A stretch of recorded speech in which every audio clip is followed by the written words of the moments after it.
gente já vai conversando. A Isabela estava perguntando quando a gente vai chegar no socialismo. Eu acho que ela estava perguntando quando a gente vai chegar na matéria do socialismo, né? Não no socialismo como regime político, né?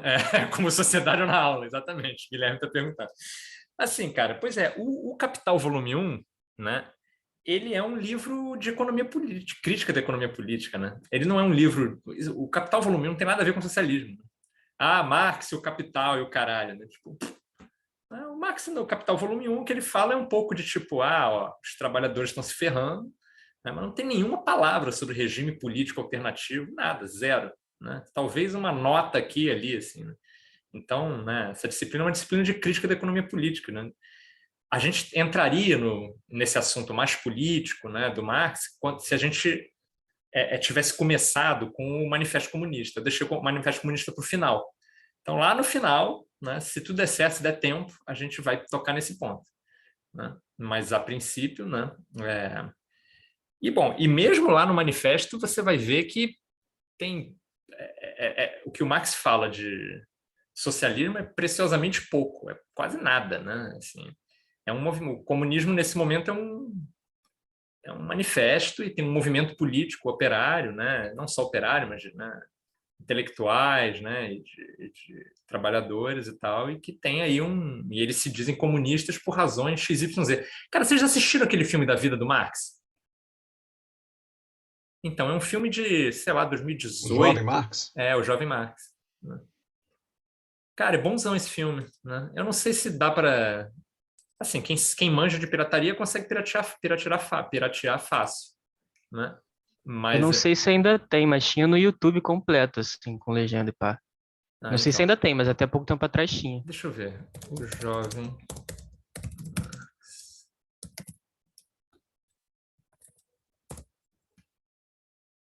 O Jovem Marx, filme completo com português com legendas aqui. Já assistido 795 mil vezes, tá vendo? É por isso, cara. Tem que tomar cuidado mesmo, porque o Brasil está ameaçado pelo fantasma do espectro. Fantasma do espectro. Eu vou botar aqui como material aqui.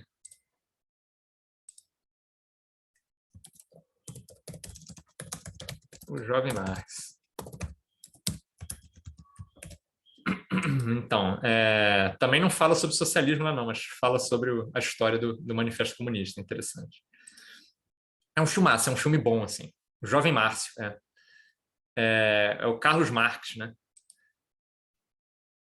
Beleza. Galera, vamos lá. 15 cabeças já, que é mais ou menos... É menos da metade, na verdade, mas vamos lá. Então, gente, o Capital, volume 1, livro 1, né? Está aqui. O subtítulo, né, do Capital como um todo, né, era para ser 4 livros, né, e tal. O subtítulo é a Crítica da Economia Política. Então, o Capital, Crítica da Economia Política, livro 1, o processo de produção do capital. Então, são os 3 livros que eles conseguiram aprontar, né? Então, o livro 1, Processo de Produção do Capital, o livro 2, o Processo de Circulação do Capital, e o livro 3, a Produção Capitalista como um todo, né? Uma palavrinha sobre esse título, né? A Crítica da Economia Política. Então, assim, o que é a crítica da economia política, né? Então, o que é a economia política que eles queriam criticar, né? Então, muito rapidamente, né? O que é economia política, né? Economia política é uma disciplina, na verdade, é uma coleção de disciplinas, né? Que é um discurso, né? Ou seja, é uma forma de escrita, é um objeto de escrita, né? Que começa a aparecer, né? No século XVII, né? No 1600, né? A economia política, né?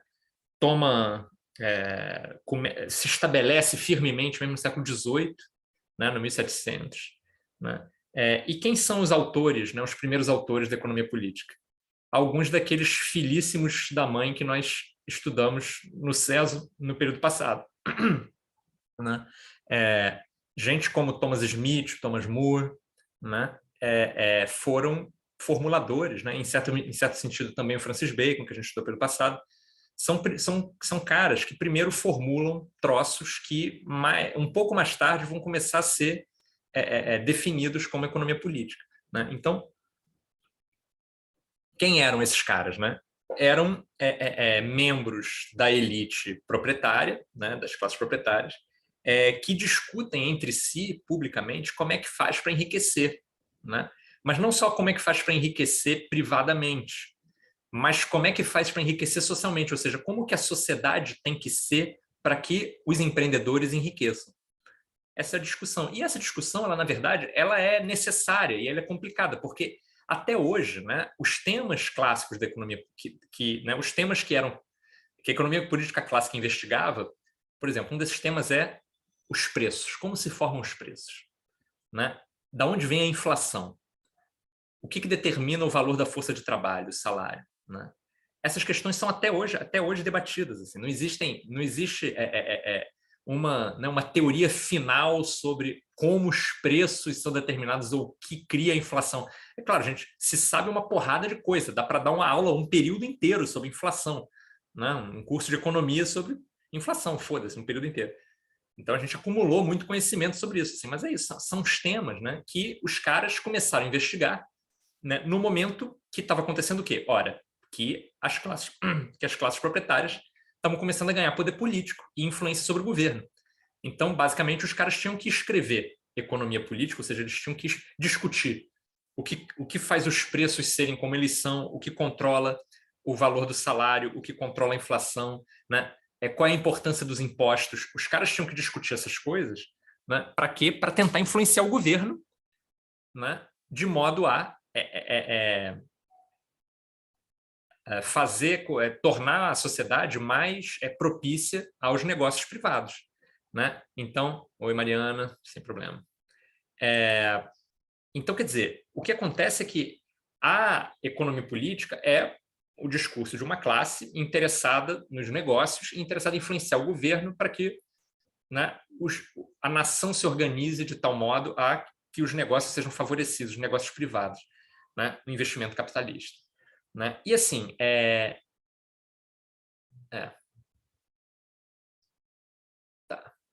bom, e aí, né, tem uma coisa importante, interessante a respeito desses primeiros economistas políticos, né, do século XVII, né, é que muitos desses caras, eram médicos. Né? E aí você vai ter um conceito, né, de corpo político. Né? Então, eles eram médicos, eles tinham lá uma relação lá, ou com o Galen ou com o Paracelsus, que eram as principais escolas de medicina, né, os ramos, né, da medicina europeia no século, né, culta do século XVI, porque, por outro lado, você tinha uma medicina popular que estava se ferrando para essas paradas. Né? Mas essa medicina popular ia tratar de ser exterminada junto com a vida camponesa e tudo isso. Mas, enfim, esses médicos, né, do mundo culto, né, do mundo dos proprietários, esses caras criam esse conceito do corpo político, né? E aí você vai ter diferentes abordagens de como tratar o corpo político, né? Então, para que ele tenha saúde? O que é saúde? É a prosperidade dos negócios, né? Isso tudo num momento em que o capitalismo está começando, né? Ou seja, num momento em que está se normalizando essa forma de vida centrada na mercadoria, né? Que é uma coisa que a gente já tentou começar, né, recapitular um pouco aqui, que o pessoal do César estudou comigo no período passado, ad nauseam, né, até passar mal. Né? Então, ele vai dizer que é como se pergunta um ditado, que se pergunta ao padeiro o que é o universo, ele vai dizer que é como uma massa de pão. Pois é, né? Esse corpo político, né, é exatamente isso, né? É um corpo político, não é qualquer corpo político, né? É um corpo político concebido pelos negociantes, pela classe proprietária. E a economia política é o discurso sobre isso. E aí, né, o discurso sobre esse mundo, ele se preocupa em responder coisas do tipo a isso. Né? Então, problemas clássicos, né? Como se compõem os salários, o que determina o preço da força de trabalho, né? Como os preços se determinam, né? O que fazer com os impostos, né? Como controlar os impostos, como controlar os preços, e a inflação, da onde vem a inflação, né? Como lidar com o comércio internacional, né? Como lidar com o preço dos alimentos, né? Efeitos do controle ao preço dos alimentos. Então, todas essas questões visavam, então, uma prosperidade econômica, né? E aí você vai ter personagens, né, que começam a imaginar, a conceber isso, né? O Thomas Smith, que a gente estudou no César pelo passado, né? É o cara que é um dos caras que pela primeira vez faz isso em inglês, né? Antes você vai ter os caras que vão escrever em latim e tal. O Thomas Smith é um cara que começa a dizer, não, olha só, né? Essa história do bem comum, né? O que é o bem comum? O bem comum é idêntico ao bem individual, contanto que você considere apenas a classe dos proprietários, né? Então, para os proprietários, né, se um proprietário está se dando bem, todos os proprietários vão se dar bem, porque os negócios, né, fazem mover o dinheiro e a economia funciona como um relógio, né? Então, se você acelera esse relógio acelera para todo mundo, né? Então, o interesse privado, né, o egoísmo do empresário, isso não é bom só para o empresário que é egoísta, é bom para todos os outros empresários. Tem que descobrir o que é esse interesse comum, e o Thomas Smith começa a descobrir essa história do desenvolvimento econômico e tal. Muito bem, então a economia política é isso, é esse discurso da classe proprietária, né? E aí, o que o Marx vai... Aí, porra, e esse discurso tem, né, na época que o Marx escreve o Manifesto Comunista, esse troço já tem 200 anos, né? O Manifesto Comunista, eu acho, o Capital, né? Esse troço já tem 200 anos. E aí, né, ele escreve uma crítica da economia política. E na crítica da economia política do Marx, ele vai responder muitas das mesmas questões. O que compõe os preços, qual é o valor da força de trabalho, né? Da onde vem a inflação. Né, os assuntos são basicamente os mesmos da economia política, em grande medida, apesar dele introduzir novos assuntos. Só que ele chama ele chama o trabalho dele de economia política de crítica da economia política. Por quê? Né? Como diz o Roberto Schwartz, Marx não escreveu o Capital para salvar a Alemanha. Né? O Marx não escreveu uma crítica, o Marx não escreveu uma economia política, né, para ajudar a classe proprietária a ficar rica, para dar conselhos de administração pública para os reis e para os governantes, para dizer, então, ó, se você fizer assim, o capital vai funcionar, o capitalismo vai funcionar melhor. O Marx não fez isso. Por quê? Porque a base da ideia do capital, né, do Marx, do livro, né, é mostrar que o capital é um sistema desigual, desumano, violento, né, e questionar essa perspectiva de classe da economia política, né? Mostrar que, quer dizer, as concepções de economia política que a classe proprietária constrói correspondem aos interesses dela, né, em enriquecer. E o que o Marx vai dizer justamente é que, bom, esse enriquecimento ele se dá na base da exploração.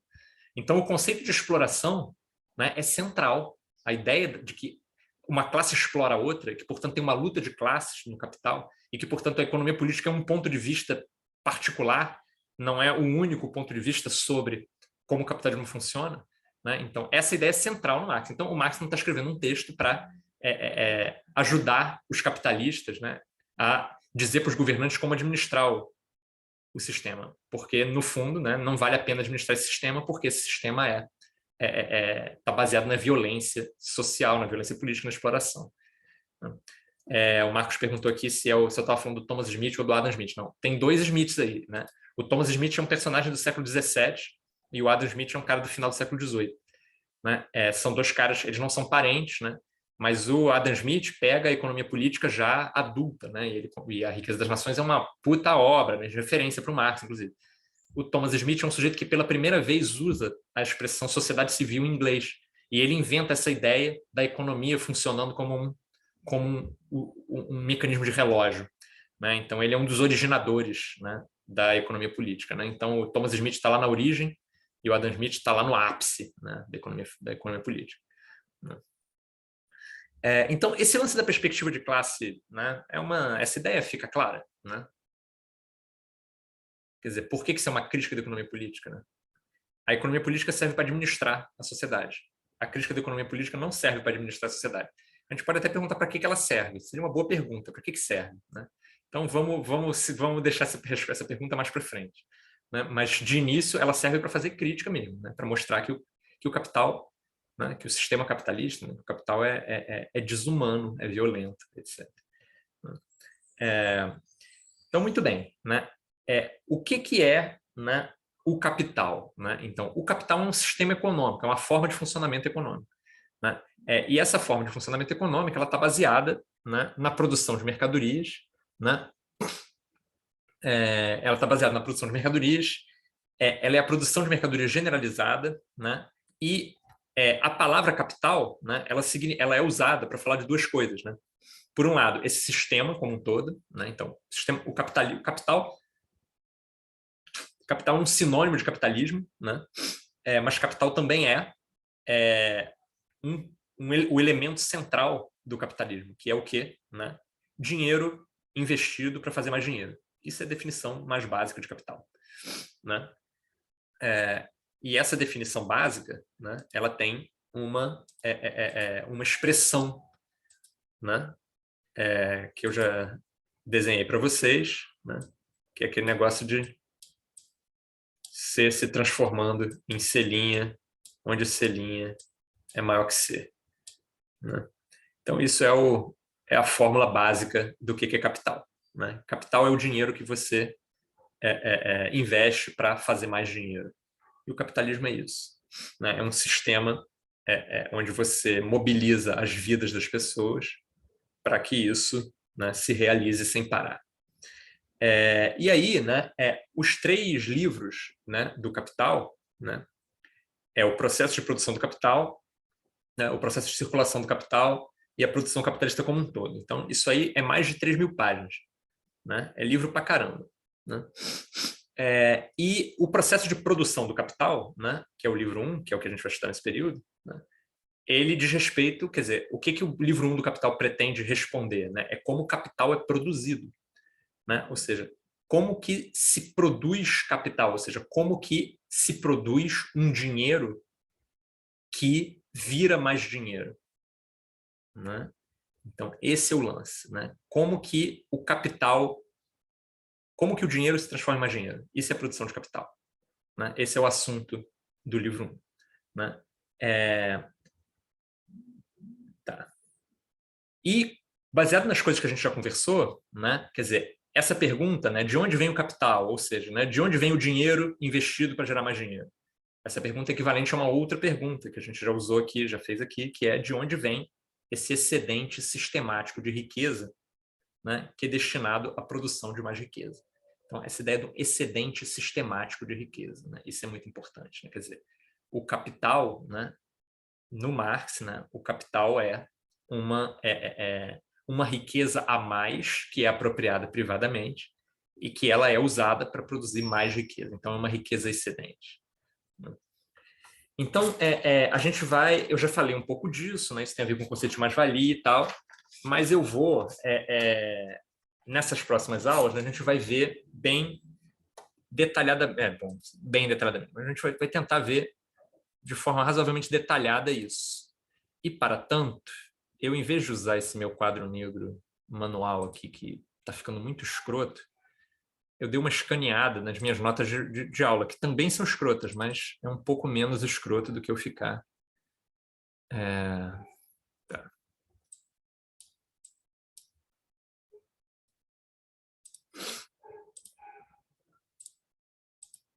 Então,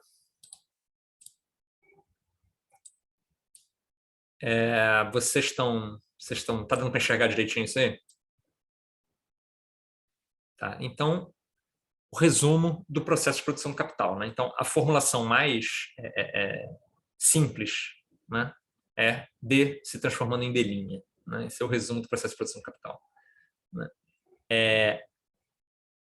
Aí, você vai ter expressões, né, desse processo. Né? Quer dizer, como que você transforma D em D'? Então, tem várias maneiras. Então, por exemplo, né, numa forma de capitalismo mercantil, né, que é um capitalismo centrado na compra e venda de mercadorias, o que você vai ter vai ser um dinheiro que se transforma em mercadoria, ou seja, você compra uma mercadoria e aí você vende essa mercadoria por mais dinheiro. Né? Então, essa expressão, né, que responde um pouco, né, ou que dá uma versão sobre o processo de produção de capital, né, ela também evoca um período histórico do desenvolvimento do capitalismo. Né, que é esse tal do capitalismo mercantil, e a forma mais, né, explícita ou gritante desse capitalismo mercantil é alguma coisa parecida com o capitalismo colonial. Né? Então, tipo, o cara, né, pega uma caravela, aí ele compra pau-brasil dos índios, barato, e vende pau-brasil caro na Europa. Né? Então, o dinheiro se transforma em mais dinheiro por intermédio na mercadoria. Né? Mas, sei lá, né? A gente não precisa ir tão longe. Né? Qualquer operação de comprar barato e vender caro envolve, né, essa forma de capitalismo mais primitivo e mais inicial que o capitalismo mercantil. E aí, né, a gente tem formas mais sofisticadas, como, por exemplo, o capitalismo industrial, o capitalismo propriamente dito. Então, esse aqui é o capitalismo que, né, o Marx trabalha no volume 1. Então, no capitalismo propriamente dito, no capitalismo industrial, né, o que vai acontecer vai ser a produção de mercadorias e não apenas a compra e venda de mercadorias. Né? Como a gente vai ver, vai ter uma compra e venda de mercadorias também, mas, né, você não está só comprando barato e vendendo caro, você está fazendo uma outra coisa, você está produzindo mercadorias. Né? Então, nesse quadro, né, a expressão lá do Marx diz, né, o dinheiro é usado para comprar meios de produção e força de trabalho. Esses meios de produção, então, o meio de produção é uma expressão, é um termo, né, um conceito, né, que a gente vai usar muito no volume 1 do Capital. Né? Meio de produção é um conjunto formado por maquinário e matéria-prima. Tá? Então, sei lá, né, nas confecções da primeira Revolução Industrial, né, esse maquinário vai ser aquele maquinário de tecelagem mecânica, né, e a matéria-prima vai ser, né, a linha, né, os fusos, as peças, né, da máquina de tecer, né, etc. Então, você usa o dinheiro para comprar meios de produção, que são mercadorias, né, porque ninguém está distribuindo maquinário nem matéria-prima. Né? Você compra essa mercadoria e você compra uma outra mercadoria, que é o trabalho, que é a força de trabalho. Aí o que acontece? Né? Você comprou essas mercadorias. Aí essas duas mercadorias interagem e produzem uma outra mercadoria. No caso desse capitalismo, né, da Revolução Industrial, essa mercadoria é o tecido. E aí você vende. E aí o que acontece é que esse dinheiro aqui é maior do que esse dinheiro aqui. Né? Então, assim, a grande pergunta do Marx, né, a primeira grande pergunta do Marx no livro, né, é como é que esse dinheiro D se transforma em mais dinheiro D'. Né? Então, como é possível, através de trocas sucessivas, aumentar a quantidade de riqueza? Porque é isso que acontece, são trocas sucessivas. Né? Cada setinha dessa aqui, bom, não é? Essa setinha aqui e essa setinha aqui são duas trocas. Né? São duas trocas de mercadoria. Você pega o dinheiro, troca o dinheiro por meios de produção e força de trabalho. Né? Então, essa ideia da troca no Marx está muito ligada a esse processo de compra e venda aqui. Né? Então, o conceito de troca vai ser muito usado. Vocês vão esbarrar muito com isso aí no volume 1. Então, você troca dinheiro por essas mercadorias e, no final, você troca o resultado da interação dessas mercadorias. Alguém quer falar?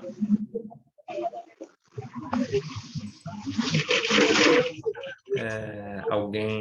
Não, então eu vou mutar. Mas se quiser falar, é só falar, tá, gente? Então, como eu dizia, né? Esse dinheiro é trocado por essas mercadorias produzem uma mercadoria, essa mercadoria é trocada por mais dinheiro. Então, você tem, entre essas duas trocas aqui, o que acontece é que, né, são realizadas, então, trocas sucessivas que aumentam a quantidade de riqueza, né, porque esse D' é maior do que o D. Então, essa frase faz sentido? Né? Trocas sucessivas aumentam a quantidade de riqueza? É só uma frase, né? Mas eu quero saber se o palavrório faz sentido. Tá. Pra mim faz, pelo menos. Eu acho que alguém falou que não. Alguém falou que não? Quem que falou que não? Talvez foram só as vozes na minha cabeça, professor. Isso.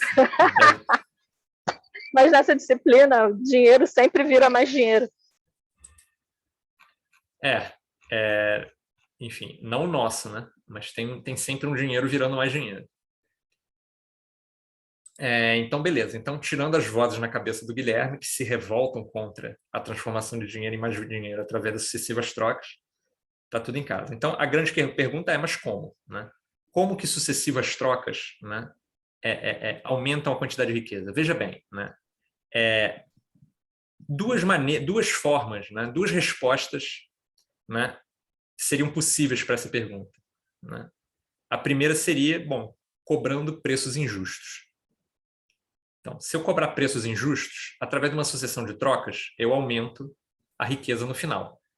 Por exemplo, vamos lá, né? Então, o Fred chega na Unirio, não existe chegar na Unirio, né? E o Fred também não existe. O Fred é uma imagem na tela de todo mundo aqui, né? Mas assim, vamos fingir que tudo existe, que a Unirio existe e que o Fred existe. Aí o Fred chega no Unirio, né? Esbarra com a Isabela num dia frio, né? Aí a Isabela tem um livro, um volume 1 do Capital, novinho, mas está morrendo de frio. E o Fred tem um casaco, né? Mais ou menos novo. Aí a Isabela e o Fred dizem, porra. A Isabela diz, porra, cara, eu sei que você tá doido para ler o Capital volume 1, você tá lendo no PDF, mas eu sei que você tá querendo ler ele no volume físico. Então eu tô morrendo de frio. Você me descola esse casaco e eu te dou o Capital. Aí o Fred, beleza. Aí a Isabela vai para casa com um belo casaco, mais ou menos novo, e o Fred vai para casa com o Capital volume 1. Quer dizer, numa troca como essa, o que aconteceu? Né? Duas pessoas queriam coisas, né? E elas estabelecem entre si que essas coisas têm um valor equivalente, por isso é que elas trocam. Né? Então, como que elas estabelecem que o valor é equivalente? Ué, baseado em um monte de coisas, baseado talvez no valor mesmo financeiro da parada, né? Por quanto eu comprei esse casaco, quanto vale esse livro na livraria, e também pela necessidade de cada um. Né? Isabela morrendo de frio, né? Achou o casaco bonito, Fred tá disposto a passar frio para ter o Capital, então, tipo, que ele queria ter um fetichismo com o livro físico, então ele, tipo, troca, né? Então, assim, as trocas, né, elas, a princípio, são trocas entre coisas equivalentes. Né? Então, vamos lá. Se a Isabela... Aí o Fred está com o livro 1 do Capital. Aí, não sei, né? Num outro dia, ele volta lá na Unirio, né? E encontra, né, a Lívia tocando violão. Né? E ele acha o violão da Lívia, tipo, porra, esse violão é muito maneiro. Aí a Lívia, cara, e você tá com esse volume 1 do Capital. Né?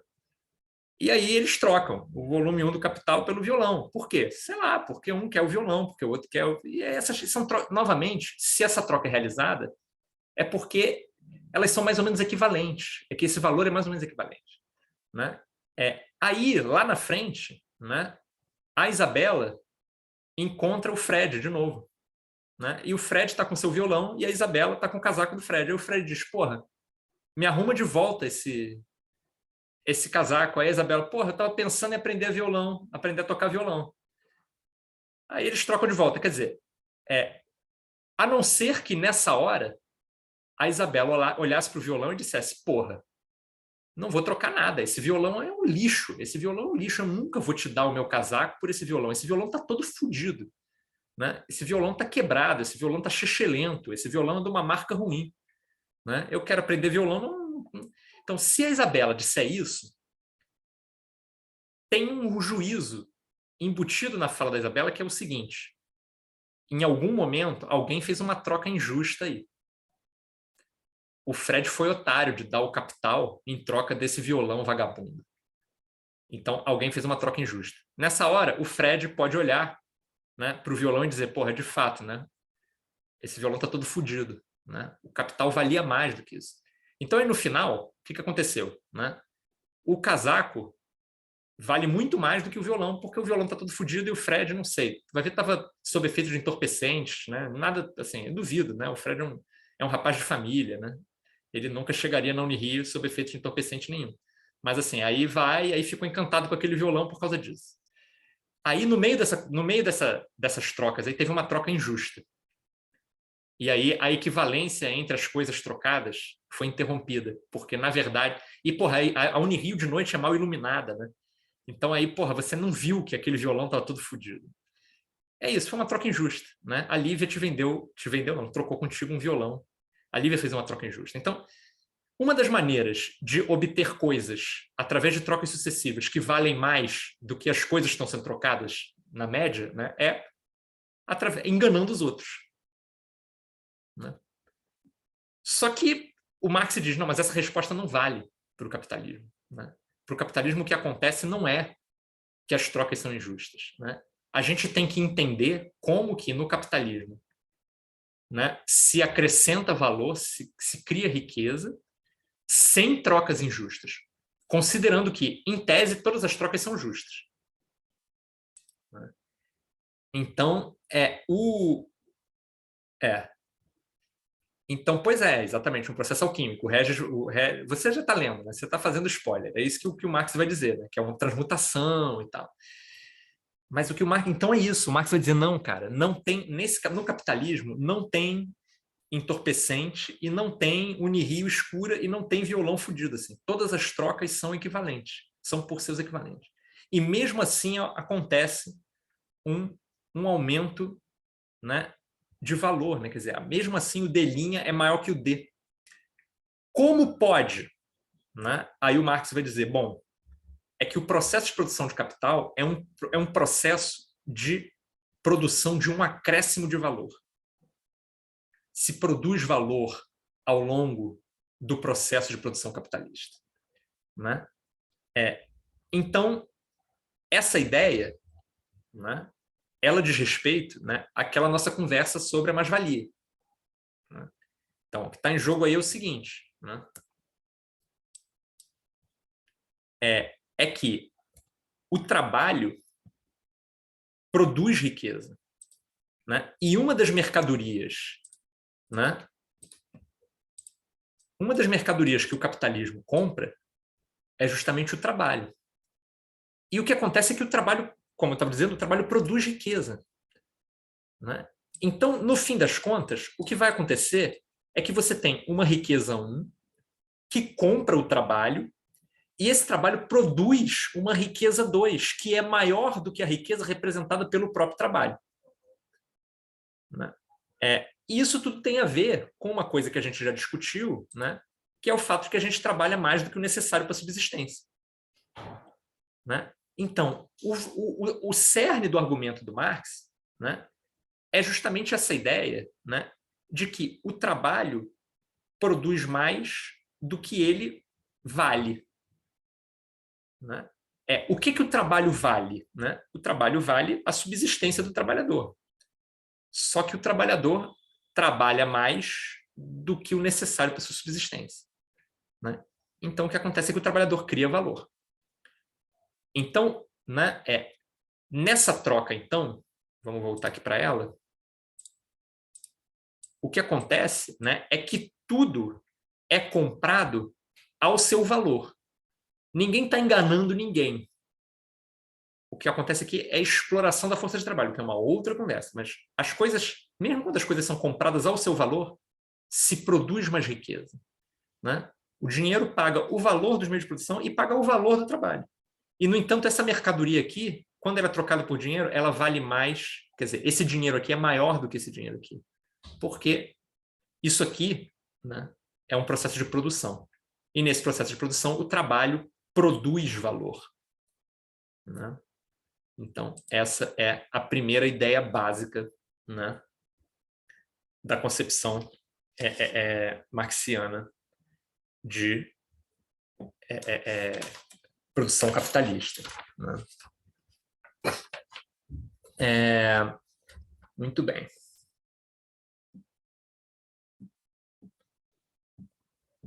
Então, a gente pode, né, pensar e repensar isso, né, olhando para para diferentes formulações, né, dessa expressão, né, que é essa do D que vira D', né, pensar, né, em variações dessa expressão. Né? Então, tipo assim, né, então, você vai ter um dinheiro que compra um trabalho e meios de produção, isso aqui é uma riqueza 1, né? Esse trabalho, esse meio de produção produzem uma mercadoria que já representa uma riqueza 2 que é maior do que a riqueza 1. Né? Então, para se concentrar nisso, né, o que a gente tem que imaginar? Né? Que essas setinhas, elas não representam sempre a mesma coisa. Né? Então, aqui você tem um processo de troca, né? A troca do dinheiro por duas mercadorias. nas quais, né, voltemos, né, enfatizemos que aqui é pago o que elas valem, né? O valor delas está sendo pago aqui. E o que acontece é que elas produzem uma terceira mercadoria. Essas duas mercadorias produzem uma terceira mercadoria, né? E aqui acontece uma outra troca, né?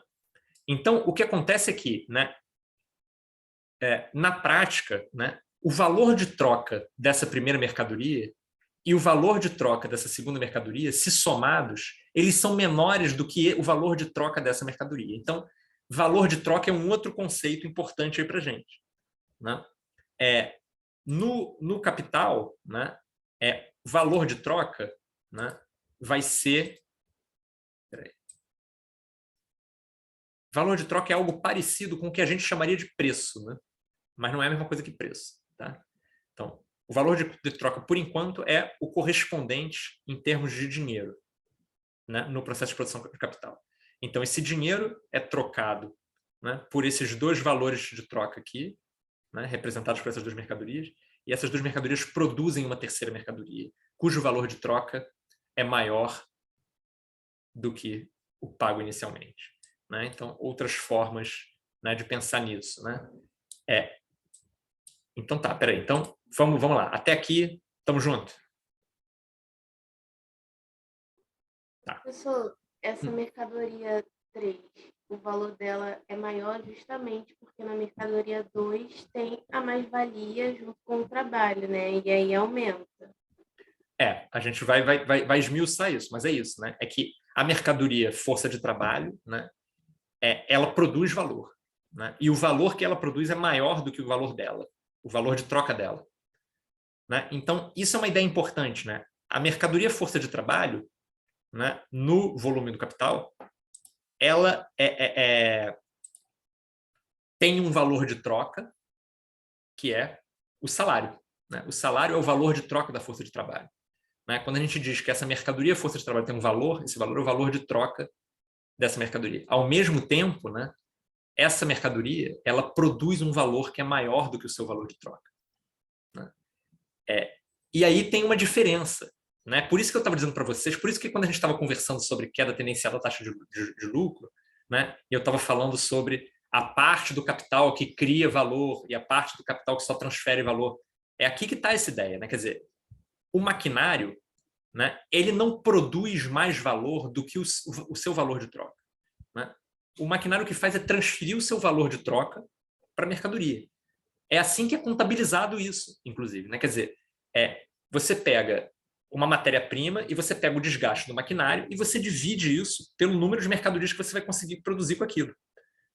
Né? Então, cada mercadoria tem uma parte, né, desse desgaste e dessa matéria-prima. Ao mesmo tempo, essa mercadoria não tem só uma parte do salário. Né? Essa mercadoria tem mais do que uma parte do salário. Por quê? Porque o salário, né, corresponde a um trabalho, né, que cria valor, né, e cria mais valor do que o valor do salário.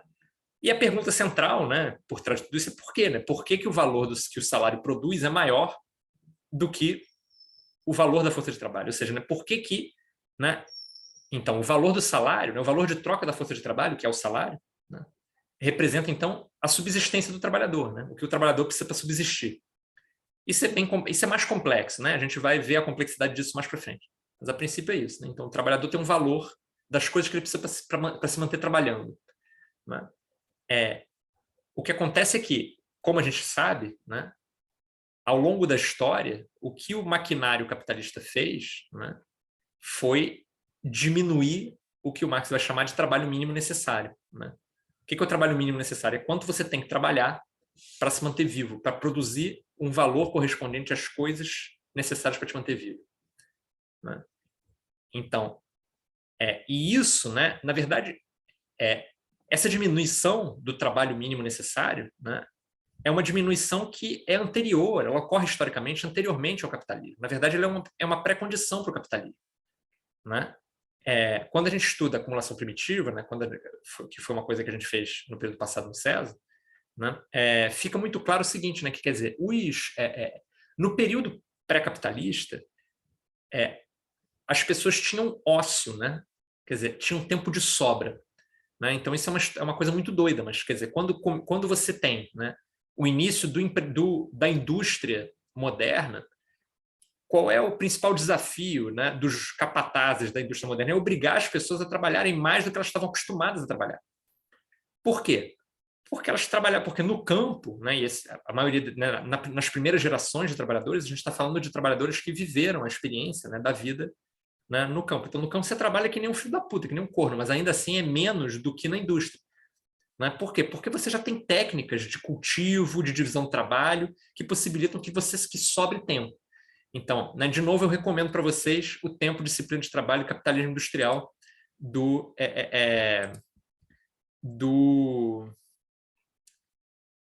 Paul Stone. Né? Eu tenho que... Não, isso não é do Paul Stone, isso é do Thompson. Né? Deixa eu ver de uma vez por todas se eu tenho isso em PDF, gente. Peraí.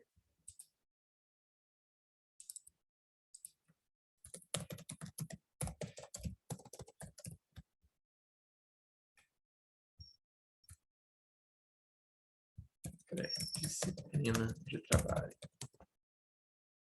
Não.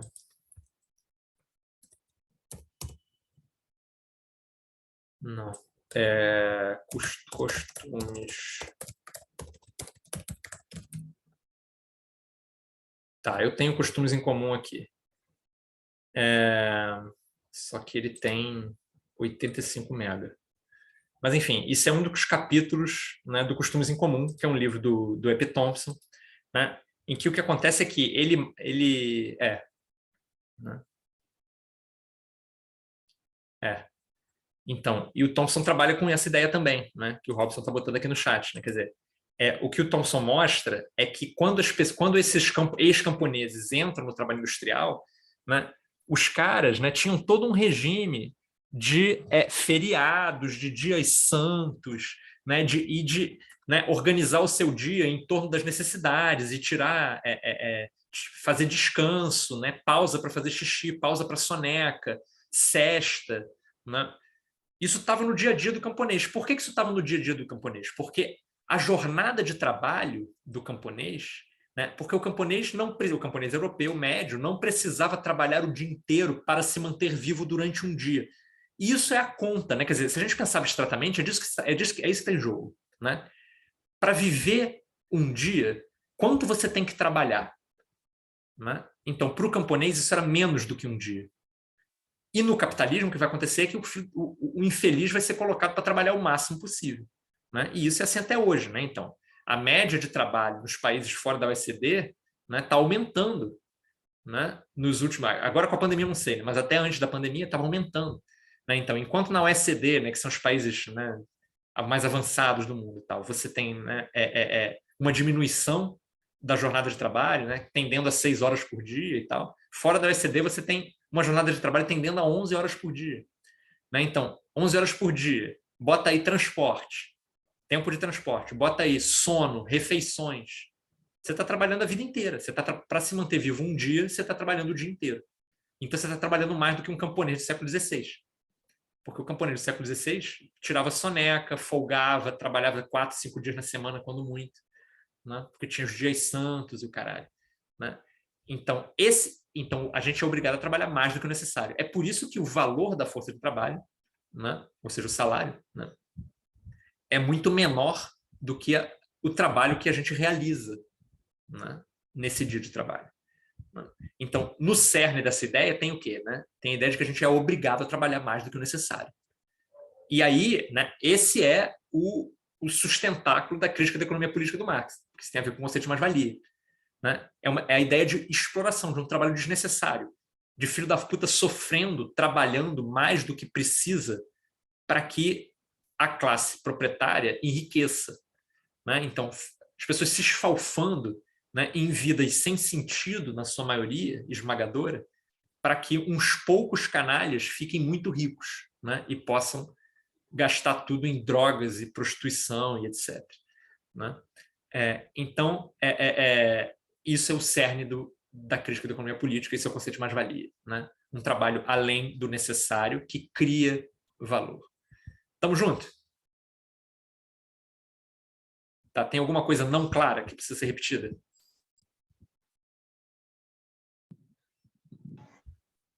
Pô, Professor, Hum, então o dinheiro em si, que a gente quando lembra capital, a gente pensa em dinheiro.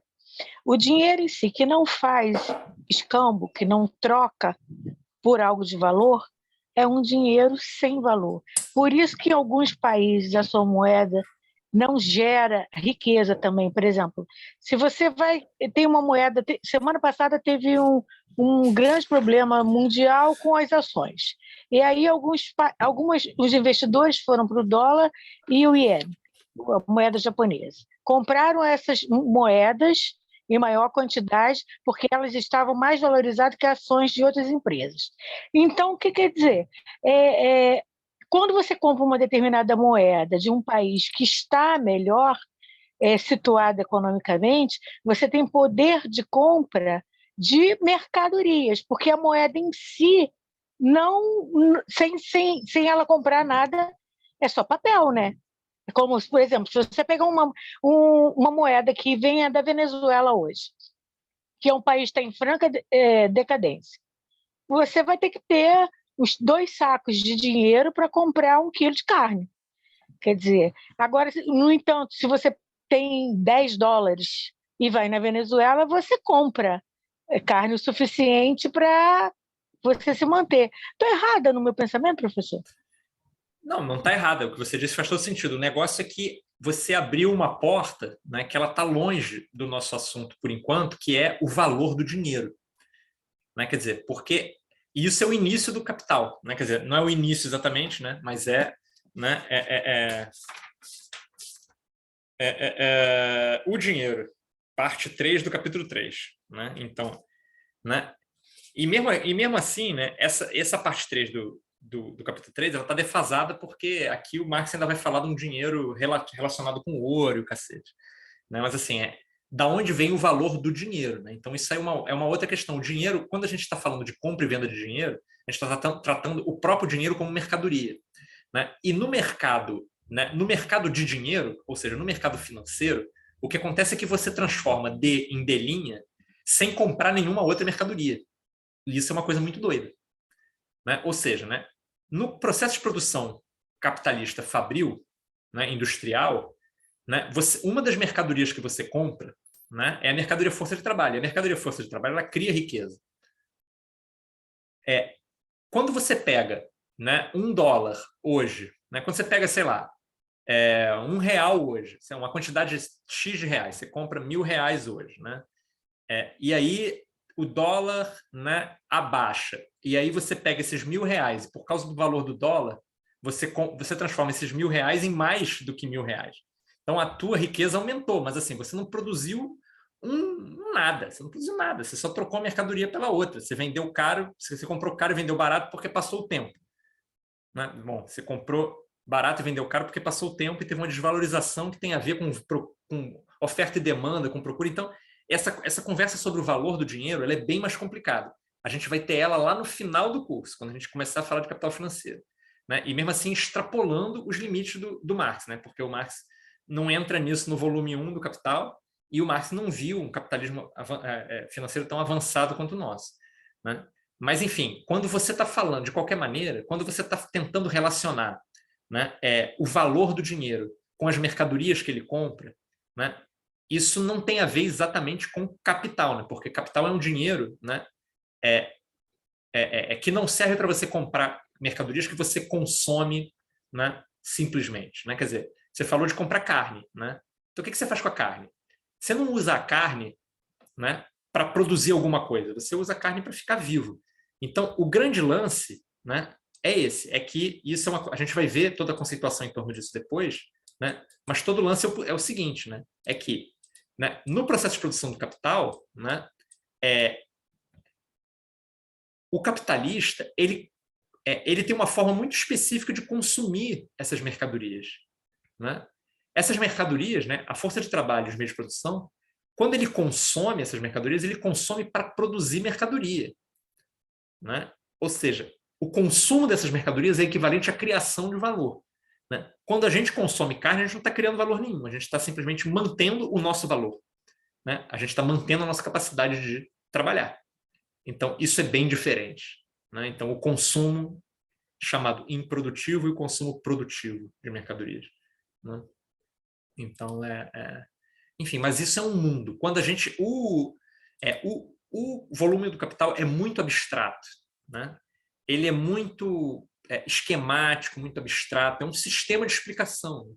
Então, a maioria do material que a gente vai levantar aqui está muito distante dos problemas econômicos da nossa vida contemporânea, né? Lá no final do curso é que a gente vai começar a conseguir fazer essa equivalência mais, né, de forma mais orgânica. Então, falei pelos cotovelos para dizer que o que você disse tem sentido, mas que a gente não consegue explicar isso ainda em termos propriamente, né, do livro. Aqui, né? A gente está muito longe desse tema ainda. Estamos juntos? Tamo junto, professor. Valeu. Obrigada. Valeu. Pois é. E aí, né, quando a gente considera tudo isso que eu estava falando, né, a gente entra, né, no seguinte, a gente entra numa nomenclatura específica que o Marx usa, né, que eu vou botar para vocês aqui, né, que é o seguinte, né, cara, eu sinto muita falta no quadro negro, cara, o branco.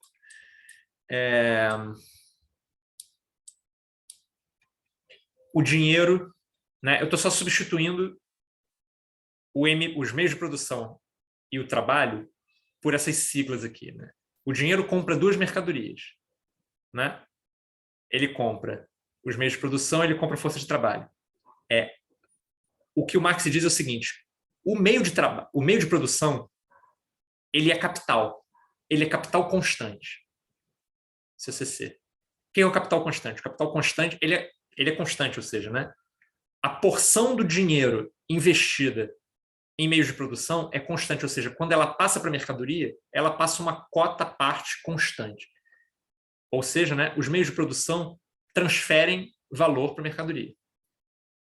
O capital variável, que corresponde à força de trabalho, ele é variável por quê? Porque ele acrescenta um valor na mercadoria. Então, se eu invisto 100, esses 100, né, 50 de meios de produção e 50 de força de trabalho, esses 50 passam para a mercadoria como 50. Mas esses 50 da força de trabalho, eles não passam para a mercadoria como 50. Esses 50 produzem mais do que 50. Então, esse capital aqui varia, né? Então, ele é variável, né? Os meios de produção, né, correspondem a um capital constante e a força de trabalho corresponde a um capital variável, né?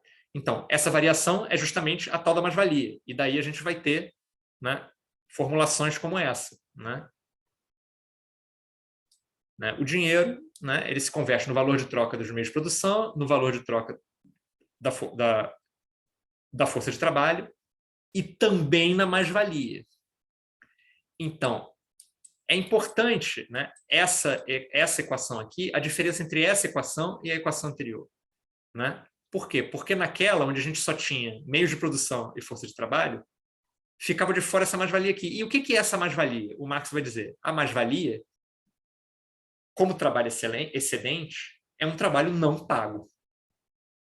Qual é o valor da mais-valia? A mais-valia não tem valor. A mais-valia é um valor excedente. A mais-valia não tem valor de troca. Os meios de produção têm valor de troca, né? E o trabalho tem valor de troca. Só que o trabalho que é comprado produz mais valor do que o valor nele contido. Então, a mais-valia é um trabalho não pago. Então, essa equação aqui, né, essa expressão, né, ela já, né, inclui a ideia central da crítica da economia política, que é, bom, né, o capital depende de um trabalho não pago.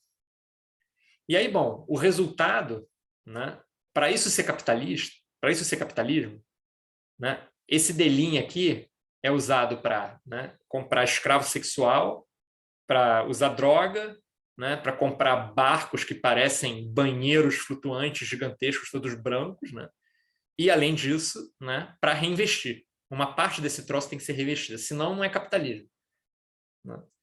Então, né, com isso a gente, né, tem uma formulação, uma expressão mais completa aí da ideia do capitalismo. Né?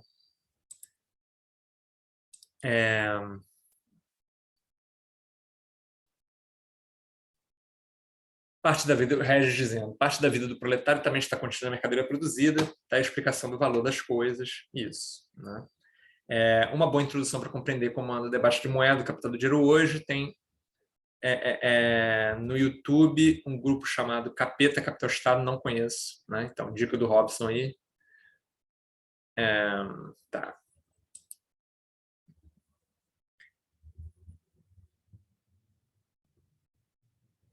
Então, né, a gente pode ficar brincando com essa formulação. Né? E à medida que a gente vai brincando com a formulação, as minhas notas vão ficando cada vez mais escrotas e incompreensíveis. Mas eu acho que mesmo assim dá para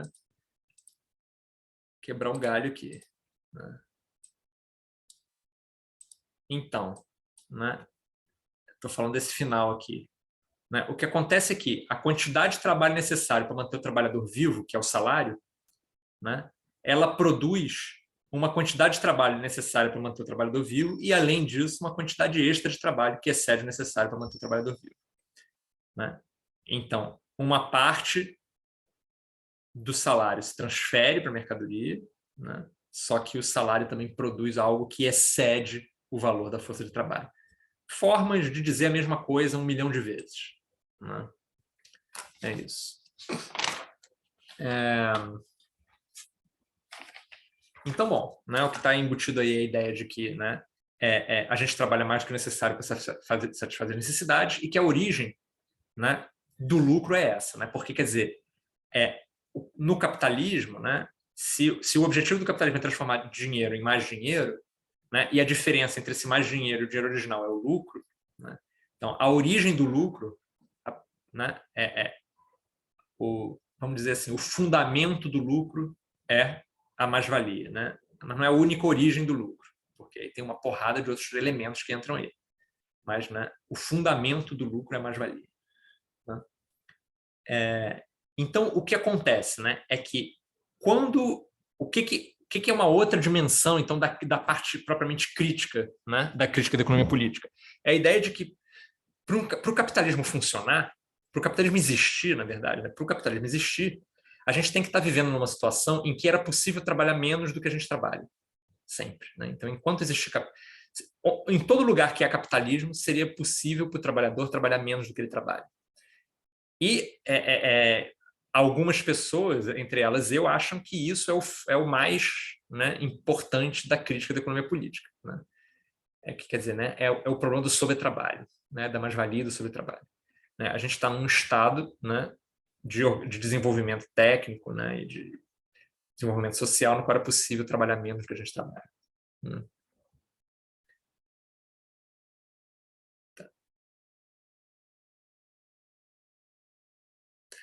E, bom, e é claro, né, quer dizer, tem embutida aí uma pergunta que é, mas por que diabos nós trabalhamos mais do que o mínimo necessário?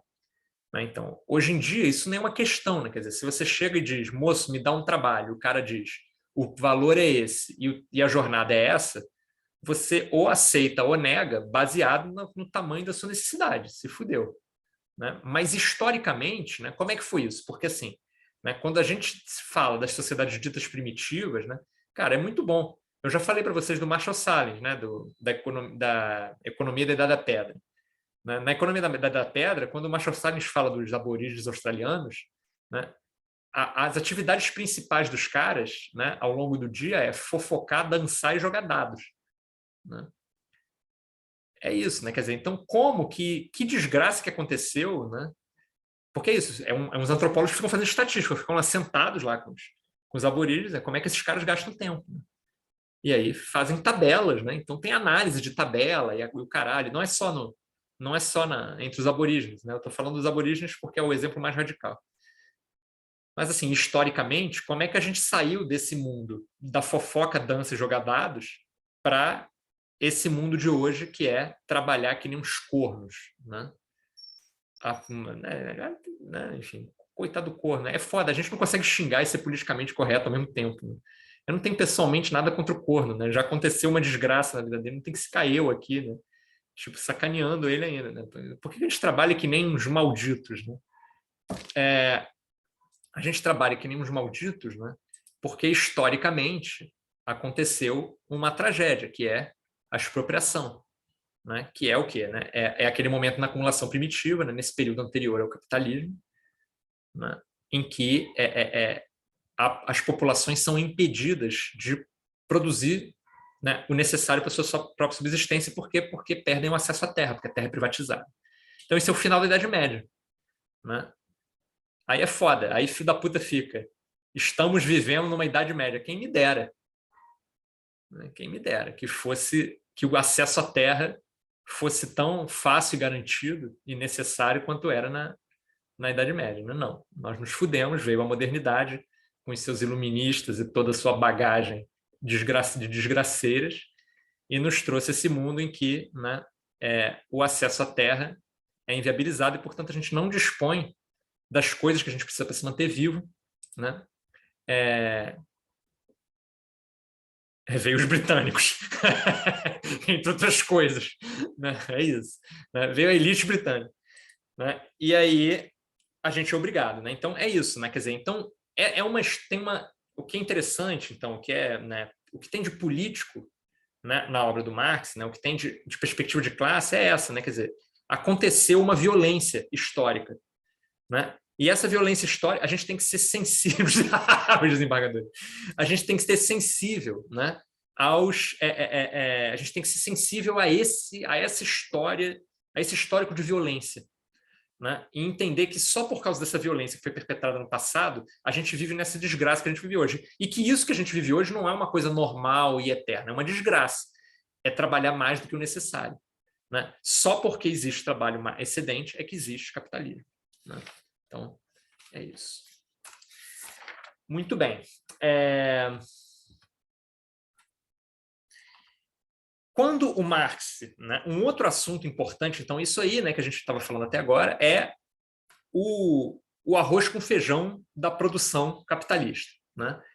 Então, assim, quando a gente for estudar isso no passo a passo dos capítulos, né, a gente vai discutir cada pedaço desse, né, detalhadamente, com essa linguagem rocambolesca e filosófica hegeliana lá do Marx. Né? Então, a gente vai estudar o que é a mercadoria, né? o que é uma troca, né? o que é dinheiro, né? Qual é a diferença entre dinheiro e capital. Né? Então, as seções. Né? A primeira seção é mercadoria e dinheiro, a segunda seção é a transformação de dinheiro em capital, a terceira seção é a produção do mais-valor absoluto, ou da mais-valia absoluta. Né? Aí vai ter uma discussão, tem formas de mais-valia, tem a mais-valia. Né? Então é isso, né? É mania de tradutor. Né? A gente tradutor uma raça, então eles acharam que a vida, né, do marxismo brasileiro ia mudar radicalmente se a gente trocasse mais-valia por mais-valor. Então, assim, né, a gente vive numa geração privilegiada, porque até hoje, né, foram gerações e gerações de ignorantes que chamaram mais-valor de mais-valia. Agora a gente foi salvo disso, a gente pode chamar mais-valor de mais-valor. Então, assim, cara, porra, a gente é muito felizardo, assim. Tá tudo uma merda, né? Mas pelo menos a gente tem uma tradução mais fidedigna ao original, assim. Isso dá um alento no meu coração. Mas, enfim, aí tem a seção 3, que é a produção da mais-valia absoluta, e a seção 4, que é a produção do mais-valor relativo. Então, são formas de... Então, em cada forma de mais-valia dessa, é mais de 100 páginas de discussão. Né? Aí depois você vai ter, né, uma comparação entre as duas formas de mais-valor, ou mais-valia. Depois você vai ter uma seção sobre salário, né? Uma seção sobre acumulação de capital, né? Que é a última e mais extensa. Né? Então, quer dizer, o básico da produção é isso que a gente estava conversando aqui. Né? Então, cada pedaço desse da produção recebe uma seção inteira, né? Recebe uma seção inteira no livro. Né? Mas, assim, a ideia de produção capitalista, de processo de produção capitalista, né? Ela envolve outros elementos, né, para a gente pensar ela. Quer dizer, para a produção capitalista se dar, né, o que tem que ser produzido? Tem que ser produzido, né, mercadorias, né, senão você não caracteriza capitalismo. Você não está produzindo só mercadoria, você está produzindo também mais-valia, e isso é muito importante, né? Quer dizer, porque isso tem a ver com uma discussão que a gente teve lá no início. Assim, né? Você vai ter um monte de sociedades, né? Onde você tem produção sistemática de mercadorias, né? Então, tipo assim, inclusive sociedades ditas primitivas, né? Então, você vai ter, entre os indígenas norte-americanos, você tinha, né, uns sistemas transcontinentais de trocas. Assim. Então, tu vai ter, né, uma parte do continente que produz determinada coisa e essa coisa é trocada e enviada para outro lugar e os caras produzem um pequeno excedente sazonalmente, né? Porque eles ficam a vida inteira produzindo aquele troço. Isso não acontece, só no capitalismo. Né? Ou então em situações em que você é obrigado, né, militarmente, né, pela força bruta, né, por uma outra classe a produzir um troço. Né? Senão você fica variando. A forma humana de ser, né, ela varia, é uma variação do local onde você está, da forma de organização política, né, do que você produz, do que você come. Né? Então, isso é né, esse pessoal que eu estava falando para vocês, né, o Graeber, né, o Salins, né, os caras insistem muito nisso, né, em como que, em formas pré-modernas de vida, né, ao longo do tempo, o mesmo grupo humano, né, varia muito as suas atividades, a sua forma de organização política, isso é bem fascinante. Mas, enfim, né, no capitalismo, o que eu estava dizendo você vai ter, então, formas, né, de organização pré-capitalistas, né, pré-modernas, em que, porra, os caras até têm uma produção sistemática de mercadorias em determinados momentos do ano. Só que você vai ter produção de mercadoria sem produção de mais-valia, ou seja, você não vai ter ninguém trabalhando mais do que o mínimo necessário.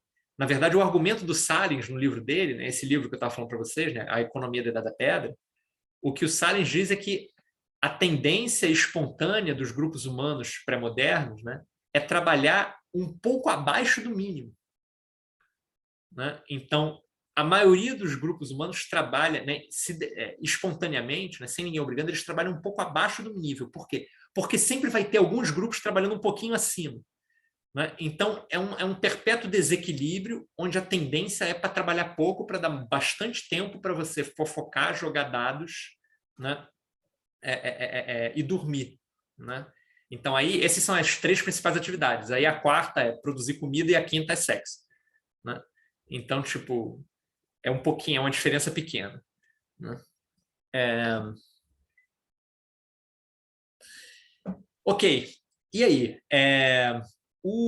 Então, vejam bem, né? Para o processo de produção capitalista se configurar, você tem que ter uma produção de mercadoria, você tem que ter produção de mais-valia, você tem que ter produção do próprio capital, óbvio, mas você tem que ter produção de uma outra coisa, que é de condições sociais específicas. Né? Então, o processo de produção capitalista inclui a produção de determinadas condições sociais. E isso diz respeito a quê? Né? A manutenção da expropriação. Né? O capitalismo tem que ser capaz de manter a expropriação funcionando, ou seja, de manter inviável o acesso às coisas que a gente precisa, né, para se manter vivos. Né, de tal modo que a gente seja obrigado a vender nossa força de trabalho por um tempo mais do que o mínimo necessário. E isso, né, a gente conseguiu, civilizacionalmente falando, a civilização capitalista conseguiu isso, sim, né, de letra. Né? A vida contemporânea é impossível, absolutamente impossível de ser reproduzida, né? Sem o capital. Né? Não tem como, é inconcebível. Né? Como que a gente, né, sai de casa, como que a gente liga uma lâmpada sem o capitalismo hoje? É inconcebível. Né? Como que um ser humano ou um grupo de seres humanos, né, ainda que a gente pense assim, os alunos da Unirio, né, fazer um soviete ali, vamos produzir o necessário para a subsistência, a gente não consegue nem. Bom, na Unirio a gente não consegue nem fazer uma eleição de DCE, né? Mas assim, né? Na filosofia, então, nem escolher um centro acadêmico a gente consegue. Mas eu estou de sacanagem, porque agora o centro acadêmico está funcionando para caralho na filosofia. Mas quando eu entrei na Unirio, a gente passou anos, né, tendo discussões infindáveis sobre a natureza da representação política, e aí não se conseguia criar um centro acadêmico por causa disso. Mas, enfim, fechando os parênteses, ainda que a gente combinasse, né, vamos fazer um soviético aqui nessa porra, né, Zizek. Né? O Zizek é que fala isso, Saulo. Né? Né? Ainda que a gente combinasse entre a gente, vamos embora produzir o necessário à subsistência, a gente não consegue nem 5 minutos. Primeiro porque não é porque a gente é idiota, né? É porque não dá. Remédio, petróleo, fudeu, só aí acabou. Não precisa nem chegar no remédio, pode ficar só no petróleo. A energia, a produção básica de energia. Né? Então, assim, as condições específicas, né, da reprodução do capitalismo, elas estão muito ligadas, né, ao próprio capitalismo, né? Então, a gente está nessa arapuca aí, né?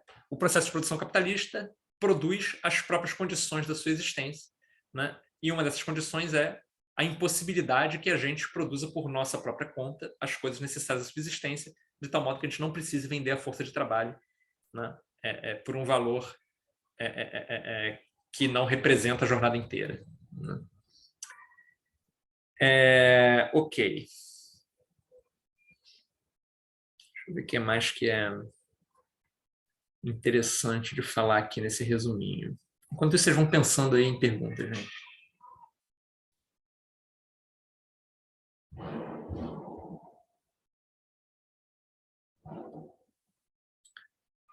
Tá. Então, assim, uma das coisas, né, que a gente tem que se preocupar, então, né, é como que a mais-valia é produzida, né? Então, é por isso que tem 2 seções, né, totalizando umas 300 páginas desse livro de 800 páginas, né, que dizem respeito a isso, como que a mais-valia é produzida, né? Então, a gente entendeu o que é mais-valia, mas como que ela é produzida. Então, né, o Marx vai falar de formas de produção de mais-valia, ou seja, formas de obrigar o sujeito a trabalhar mais do que o mínimo necessário. E formas que envolvem essa obrigação que não dizem respeito necessariamente a alguém, né, compelindo você a trabalhar, pegando você e impedindo, marcando seu ponto, né, um supervisor te controlando. Não é, né, quer dizer, ele está falando de condições econômicas para isso. Então, assim, né, na produção, né, então, a produção de mais-valia, né, o Marx vai, por exemplo, vai nesse quesito, né, ele vai discutir, né, a diferença da produção de mais-valia na manufatura e na grande indústria, né? Então, assim, essa é uma divisão que é maneira, uma divisão histórica, que é maneira a gente já tem em vista, né? Então, o que é a manufatura e o que é a grande indústria? Então, quando a gente fala de manufatura, né, a gente está falando de um processo, né, de produção de mercadorias na origem da modernidade, né? Então, ali, né, qual é o que vai estar em jogo? São essas oficinas domésticas, né? Então, é tanto uma produção mais medieval, né, dentro da esfera da guilda, né, da corporação de ofício, quanto o esquema, né, do putting out, que é como funciona a manufatura rural inglesa, que a gente discutiu no período passado também. Então, o que era isso? Né? Era um camponês que tinha sido expulso da terra por causa da mercadorização da terra. Esse cara tinha perdido a terra, não tinha dinheiro mais para alugar a terra, estava todo fodido, ele vivia lá numa cabana, né? E nessa cabana, o que acontecia? Né? Como que esse cara era obrigado, né, a trabalhar mais do que o mínimo necessário? Né? Ele era obrigado a trabalhar mais do que o mínimo necessário por causa da alienação, né, dos fatores de produção. Então, o que acontecia? Né? Como é que era imposto a ele um regime de trabalho? Era imposto a ele um regime de trabalho através do valor das coisas que ele precisava para trabalhar. Então, no putting out, por exemplo, né? O que é o putting out? Né?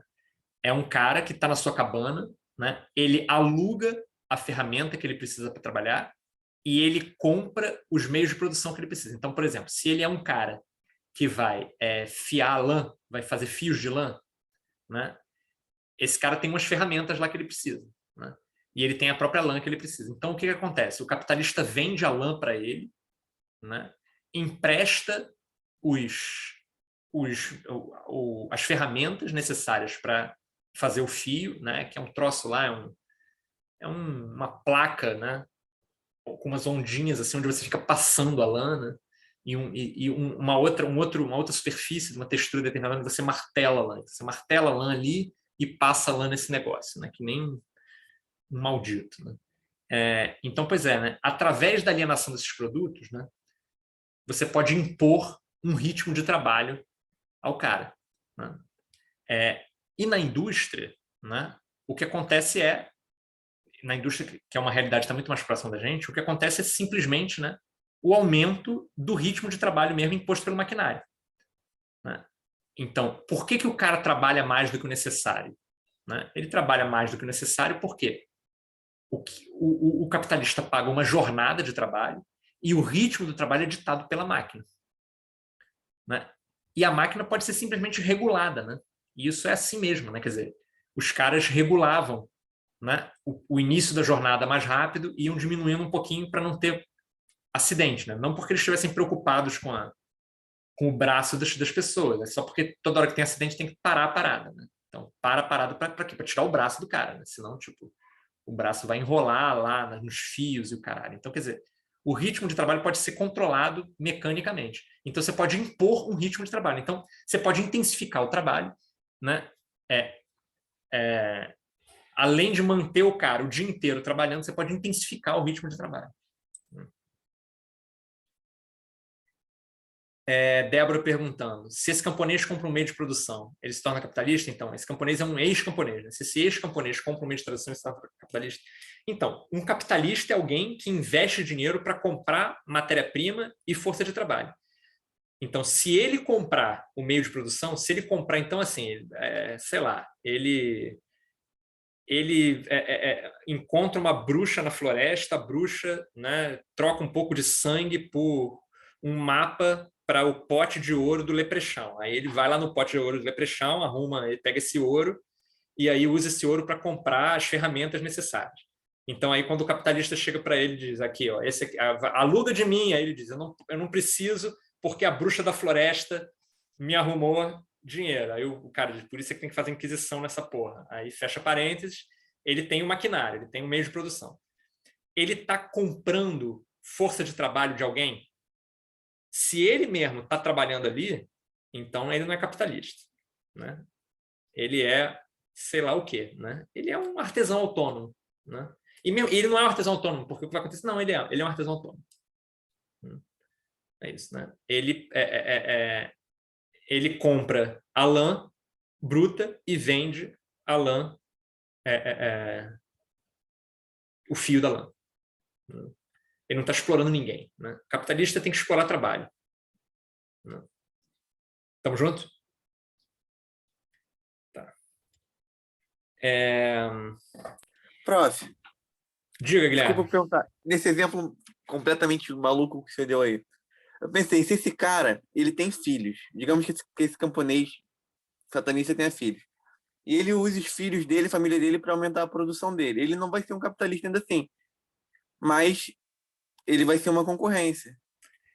Ele o Marx fala desse personagem, né? É o cara que tiraniza a família, né? Para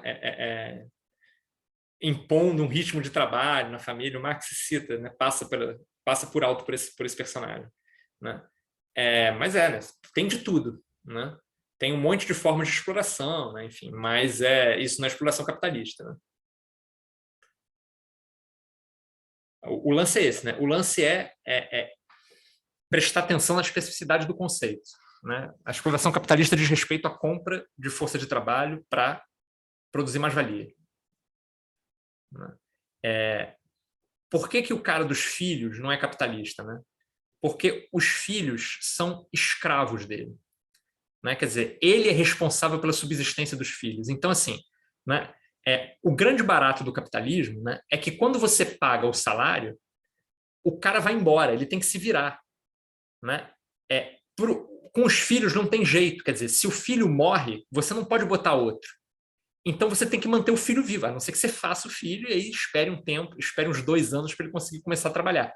Mas, assim, tipo, né, não dá, né? Você tem que esperar o filho, você tem que alimentar o filho anos e o caralho e tal para botar ele para trabalhar. Então, assim, você tem que cuidar desse filho. O filho, né? O filho é um meio de produção. O filho não é força de trabalho. O filho é que nem um escravo, né? Um escravo, ele transfere valor. Ele não cria valor, porque todo o valor que o escravo tem, né? Você tem que colocar no escravo. Né? Não tem como o escravo trabalhar mais do que o mínimo necessário, porque o escravo, né,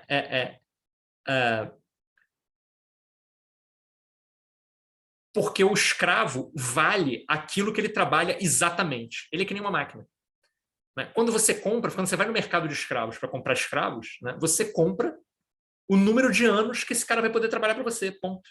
Né? É assim que os caras calculavam. Né? É que nem uma máquina. Né? É que nem um maquinário.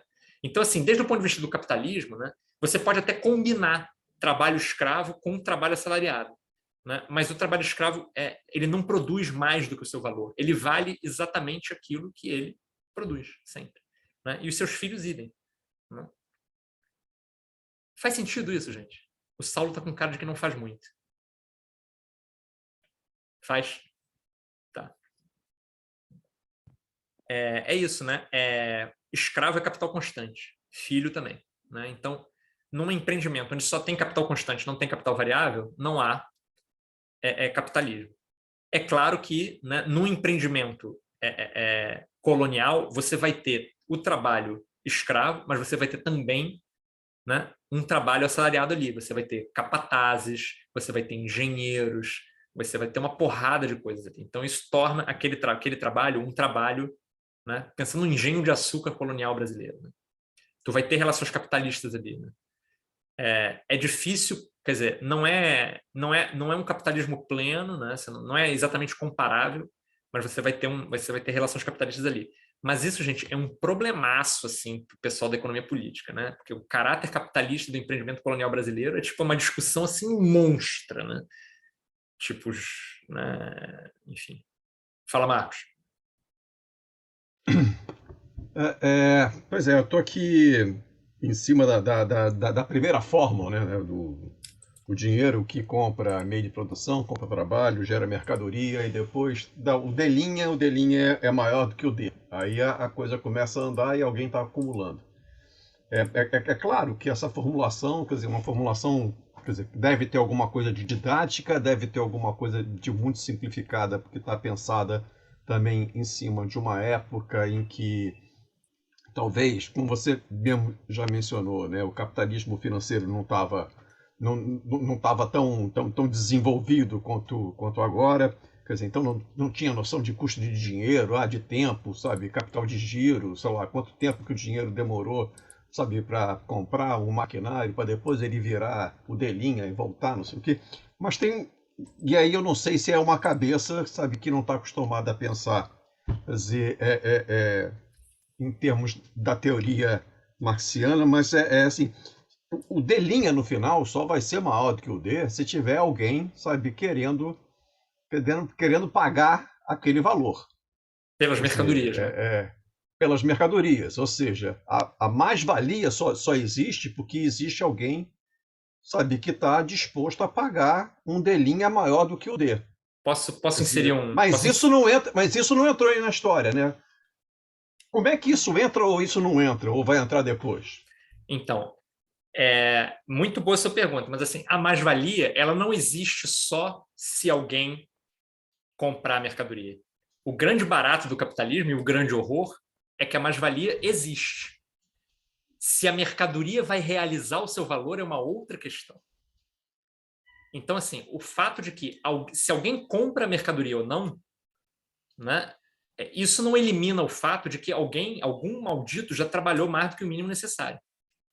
Então, o que vai acontecer? Vai ter situações em que você vai ter que vender uma mercadoria por um preço menor do que o seu valor.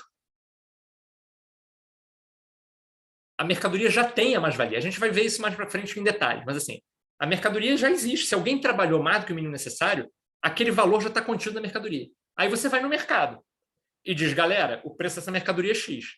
Aí não tem ninguém querendo comprar aquele troço.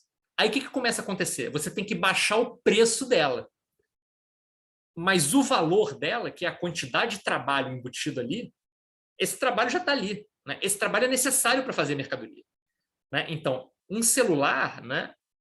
Porra, celular é foda, mas sei lá, qualquer coisa, né? É que celular eu vou ter que entrar em 1 milhão de coisas, mas sei lá, a caneca, né?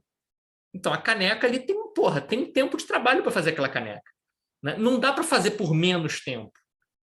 Se dá, quer dizer, é mais ou menos aquele tempo. Então, assim, esse tempo de trabalho necessário para fazer a caneca representa uma quantidade de trabalho. Essa quantidade de trabalho é correspondente a um valor. Então, isso aí, né, eu estou pulando umas etapas aqui, mas isso é a teoria do valor. Né? A teoria do valor é o quê? Né? É a ideia de que um tempo de trabalho corresponde a um valor. O valor de uma coisa é o tempo de trabalho necessário para fazer. Né? E o tempo de trabalho que já foi gasto para fazer não pode ser destruído, porque já foi gasto. O que pode acontecer é que você não consiga realizar esse valor no mercado. Aí você se fudeu. Aí o que vai acontecer é que você vai ter que vender a mercadoria por um preço menor do que o seu valor. por um preço que não representa a quantidade de trabalho nele contido. Né? E aí, isso aí, né, a crise de superprodução, né, tá ligada a isso. O que é a crise de superprodução? Né? Porra, o capitalismo, então, é uma parada que funciona produzindo mais-valia sem parar. Né? Então, se está produzindo mais-valia sem parar, ele está sempre produzindo uma quantidade excedente de riqueza, frente ao que a sociedade tinha antes. Então, ele está sempre apostando que o número de consumidores, que a quantidade de consumo vai aumentar. O tempo inteiro, a porra do capitalismo está sempre apostando que a quantidade de consumo vai aumentar. Porque você está criando valor, porra. Você está criando valor acima do mínimo necessário, ou seja, acima do que as pessoas precisam para se manter vivas. Você está criando você está sempre fazendo mais canecas do que as necessárias para as pessoas beberem as porras das coisas que elas precisam beber. Né? Sempre. Né? Então, você tá sempre vai acontecer, né, que vai sobrar mercadoria irrealizada. Ou seja, mercadoria que contém mais-valia, né, que já tem o seu valor consolidado, só que não consegue se realizar esse valor, ou seja, não consegue ser vendida a esse valor. Aí dá merda. Por quê? Porque isso subtrai do caráter de capital do dinheiro, ou seja, isso subtrai da possibilidade do dinheiro de ser reinvestido. Né? E aí isso cria um monte de obstáculos. Mas, sei lá, tem outros. Mas o capitalismo avançado inventou um monte de meios para, né, contornar isso. Por exemplo, empréstimo. Né? Não só empréstimo para produção, mas empréstimo para o consumo também. Né? Então aí, porra, tem mais canecas do que as pessoas precisam, mas foda-se, né? Eu consigo pegar dinheiro emprestado, adiantar o 13º para ter um monte de canecas, né? Enfim, e aí vai, né? Aí eu tenho 3 jogos de canecas diferentes na minha casa, graças aos empréstimos que eu pedi. Enquanto isso, o cara também está pedindo empréstimo para produzir mais canecas, né? Mas as canecas já não tem, cara, não tem boca suficiente para tanta caneca, mas foda-se, vamos fazer mais. E isso é com caneca e com Tamagotchi, né? Com tudo, né? Com qualquer coisa, com aqueles spinners que há uns anos atrás eram na moda, que era um trocinho que você pegava com o dedo e ficava girando, assim. E, tipo, que é uma parada completamente, porra, surreal. E aí teve alguém que começou a fabricar esse troço. E aí, em algum momento, pararam de comprar e aí o cara perdeu, né, dinheiro ali. Mas é isso é parte da parada. Então, meio, o que você objetou, né, Marcos, é parte integrante da parada. É isso aí mesmo. Foda-se. Por isso que é da crise, né? Por isso que é uma crise sem parar. É isso que eu ia falar, né? Vira e mexe essa bolha história. Dá merda e os pequenos capitalistas vão pro caralho e os grandes vão acumulando cada vez mais. Isso. Né? É isso. Né? Quer dizer, quem consegue sobreviver temporariamente a essa pequena, né, irrealização de valor, né? Quem consegue sobreviver a isso, né, perde um pouco agora, mas a longo prazo, né, vai ganhar mais, vai dominar uma fatia maior do mercado, etc, etc. Então é isso. Né? Professor, Diga, Isabela. falando do exemplo que o Guilherme deu do camponês, que tinha, supondo que ele teria 2 filhos, na minha cabeça não está fazendo sentido esse negócio deles não produzirem mais valia. Você pode explicar isso de novo? Posso. Pensa no seguinte, como é que o filho de alguém pode produzir mais valor do que ele tem? Quer dizer, quem é que paga? Imagina tudo que a criança, né, precisa para viver. Né? A criança precisa de um camponês. Né? Então, a criança precisa de uma troca de roupa, a criança precisa de cama, a criança precisa que o telhado esteja reparado, a criança precisa de manteiga, a criança precisa de, né, pão, então mingau. Né? A criança precisa que a vaca seja levada para o pasto, a cabra seja levada para o pasto para produzir leite. A criança precisa que a família se reúna para plantar e para colher. Né? Tudo isso é de responsabilidade de quem? Da própria família. Né? Da família. Ou seja, esse é o valor dessa criança. Né? E esse valor está compartilhado por toda essa família. Né? Ainda que você considerasse assim, não, tudo isso pertence ao patriarca. Então, tudo isso pertence ao patriarca. E tudo isso a criança consome do patriarca. No trabalho assalariado é muito diferente. né? Imagina que você está lá com a sua fábrica e aí você diz assim, criança, você recebe, sei lá, né, 10 contos por dia, R$ 10 por dia. Aí a criança mora em São Gonçalo. Aí, de ônibus, ela vai gastar uns R$ 7. Não tem vale transporte, tem porra nenhuma. Sei lá, eu tô com os valores defasados, né? Vai ser muito mais do que isso. Não dá para ela morar em São Gonçalo. Vamos botar ela morando... Para parada no centro, ela mora, sei lá, né? Ela mora no subúrbio, ela precisa pegar 2 ônibus e vai gastar, tipo... Vai morrer em R$ 8 aí de... Então, aí sobra 2. Né? Com esses 2, ela pega e compra um pacote de biscoito no camelô. Aí ela bebe água no camelô, pô. Uns cebolitos falsos daquele de isopor. Aí ela bebe água no chafariz e ela se veste com uma roupa que ela achou no lixo.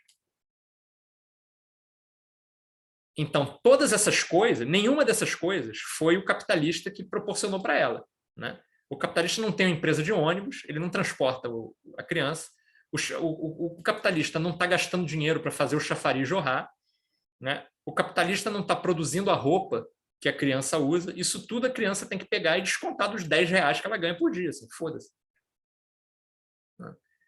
Então, quer dizer, o que ela recebe é o mínimo necessário à subsistência. Né? Ponto. Né? E ela que vai cuidar da vida dela. Né? Os outros capitalistas é que estão, né, deduzindo esse salário aí para lucrar, vendendo mercadoria para ela. Né? Mas assim, aí o valor que essa criança vai gastar no mundo diz respeito à realização das mercadorias que os outros capitalistas produzem. E isso é um ciclo vicioso. Se a gente ficar pensando nisso, a gente dá um curto-circuito na cabeça, né? Porque é sempre uma mercadoria dentro de uma mercadoria, dentro de uma mercadoria, dentro de uma mercadoria, dentro de uma mercadoria. Né? Então a gente tem que organizar melhor as ideias no processo de produção capitalista para a gente conseguir abrir essas paradas aí. Mas a base é isso, né? É que se essa criança fosse filha do cara, o valor de todas essas paradas vem da riqueza do próprio cara.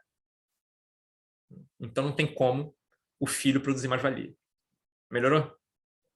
E o escravo, idem. Sim, obrigada. A não ser que o escravo fosse um cara que, sei lá, né, vai caçar. Quando você voltar, aí, porra, tem uma parte do tempo dele, que é um tempo que sobra, de respeito aos alimentos, que quem tem que pagar não é o cara.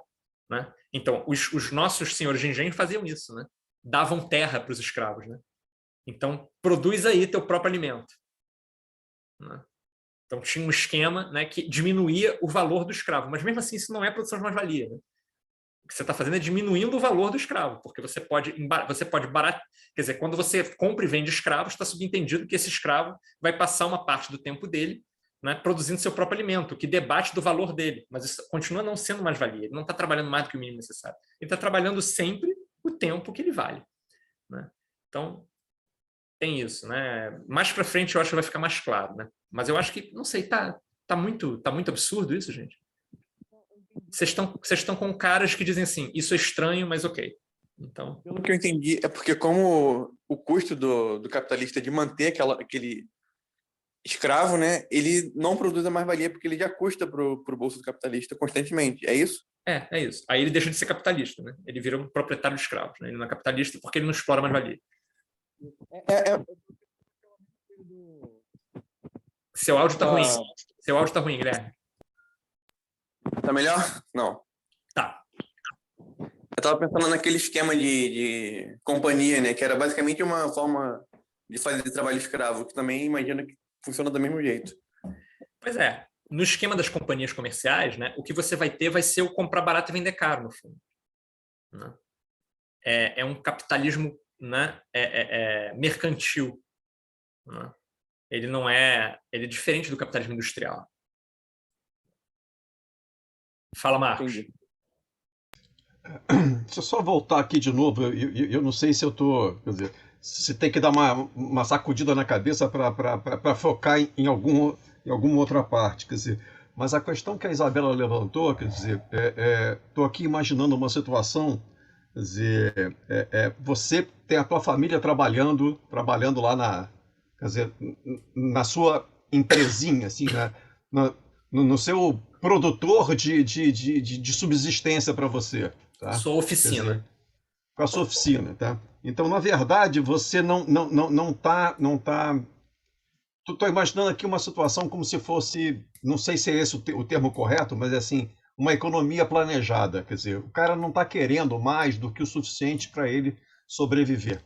Tá? Ou seja, o que ele quer, na verdade, é que o D lá do início seja igual ao D'. Tá? Então, na hora em que, sabe, o filho dele que está lá trabalhando, sabe, quer dizer, e ele chegou numa quantidade de mercadoria que faz com que D' seja igual a D, ele fala, filhinho, para e vai brincar, vai jogar bola. Ainda que não, ainda que ele diga, continuem trabalhando até morrer, né? Ele vai ter lucro ali, né? Mas não tem mais-valia. Né? Não tem mais-valia porque o valor dessas vidas, né, é compartilhado naquela família. Né? Então, o que acontece é isso. Né? Isso não é simples mesmo, não é uma parada fácil de pensar. Né? É que existem formas de lucro, né, e de exploração do trabalho que não envolvem produção de mais-valia. Né? E a ideia da mais-valia diz respeito ao trabalho mínimo necessário. Né? Então, ao mínimo necessário para esse indivíduo sobreviver. Então, assim, veja por exemplo, né? Um caçador, individualmente, né? Ele pode dizer o seguinte, né? Eu vou... Né? Então, vamos imaginar, né? Vamos para o mundo mais, né, economicamente mais simples possível. E isso é uma ficção, porque, na verdade, as sociedades de caçadores-coletores são hipercomplexas. Mas vamos imaginar isso. Né? Então, tem um caçador, né? Bom, tem um Nhambiquara coletor de gafanhotos. Ele se alimenta de gafanhotos, né, no Planalto Central brasileiro, né, na década de 20, na época que o Lévi-Strauss estava por aqui. Então, esse Nhambiquara, né, ele pode trabalhar de sol a sol para coletar a quantidade necessária de gafanhotos para ele sobreviver. Né? Então, aí, quando ele coleta a quantidade necessária de gafanhotos para sobreviver, o que ele faz? Ele dorme embaixo da cesta dele. Ele arma lá a parada dele, a esteira dele e dorme. Então, isso é, né, uma quantidade de riqueza, que é a vida dele, produz uma quantidade de riqueza necessária, né, para repor essa vida, né, para se manter vivo. Então, não tem acréscimo. Né? Mas aí, né, o caçador se apaixona pela caçadora. E ele diz, eu quero dar, né, um buquê de gafanhotos para ela. Aí todo mundo vai dormir e ele fica trabalhando a noite inteira caçando gafanhoto à luz de vela, sei lá como. Né? Aí, porra, ele conseguiu muito mais gafanhoto do que ele podia. Né? Mas assim, aí o que vai acontecer? Né? Aí ele tem mais gafanhoto, ele pega os gafanhotos e dá lá para a mulher e tal, né? Faz o que ele quiser com os gafanhotos e tal. Né? Mas houve exploração do trabalho? Né? Esse cara não pode explorar a si mesmo. Né? Quer dizer, e o que acontece no final das contas é que ele se esfalfa, ele perde um pouco da vida dele. Né? Se ele fizer isso sistematicamente, ele morre, né? Ele está gastando a vida dele. Né? Então tem algo aí sendo né, desgastado mesmo, que é a existência. Né? Quem é que vai repor isso? É ele. Né? Quem é que é responsável por essa quantidade de vida? É ele, não tem ninguém mais que é responsável por isso. Né? Então não tem como você explorar a si mesmo. Né? Assim como não tem como você explorar a si mesmo, uma família, uma unidade familiar de produção também não pode explorar a si mesma. Ela pode trabalhar mais do que o necessário. Né? Mas isso aí tem uma consequência. A consequência é que todo mundo se esfalfa. Né? E, no limite, o que acontece é que essa família se destrói. Né? As pessoas morrem e tal, se desorganizam. Né? Então, o capitalismo é uma outra coisa. O capitalismo é uma coisa onde você organiza uma maneira sistemática de produzir excedentes. Né? Como que você faz isso? Né? Fazendo o cara trabalhar mais do que o mínimo necessário. No limite, o que acontece? As pessoas vivem que nem uns fudidos, né? Vivem que nem uns malditos, vivem mal, e são substituíveis. Né? Isso é uma coisa muito importante também. Né? Quer dizer, desde o ponto de vista do empreendimento capitalista, né, os participantes na produção são completamente substituíveis. Isso, o caçador não é substituível para si mesmo. Né? E na família também não. Assim, são os filhos, porra, tem um limite. Né? Para o capitalismo não tem limite, né? Você pode explorar até o final, assim, né? Então, quando acabar, ele morre. Então, é nesse horizonte aí que a mais-valia faz sentido, né? A mais-valia é, né, a obrigação, né, de trabalhar. Pois é porque tem outros conceitos em jogo, por isso que está, né, tá mais abstrato. Porque, quer dizer, tem um conceito muito importante, né, para entender a mais-valia, que é o conceito de trabalho abstrato. Né? Então, o que é o trabalho abstrato? O trabalho abstrato é um trabalho genérico sendo trabalhado. Então, assim, as crianças em casa, o caçador, essa galera não pode fazer trabalho genérico. É sempre o trabalho de alguém ali. Porque se aquela criança desapareceu um pedaço da família também. Né? É isso. Né? A família perdeu o valor. Né? Se o trabalhador morrer, né, o capitalista não perdeu nada, porque tem outro para botar no lugar. Né? Então, a vida que você gasta no trabalho doméstico, né, para trabalhar mais do que o necessário, essa vida que você gasta, ela se deduz do total de valor que essa família tem. No limite, as pessoas vão morrendo e a família diminui sua capacidade de trabalhar. Né? Mas tudo é muito abstrato. Né? Isso não acontece. Né? O barato também é que essa matemática não se aplica a formas domésticas de produção. Né? Porque nas formas domésticas de produção, né, pois é, isso é uma coisa interessante também. Né? Nas formas domésticas de produção, nas formas primitivas pré-capitalistas de produção, as famílias trabalham sempre o mínimo necessário. Né? É o Marshall Salins. Né?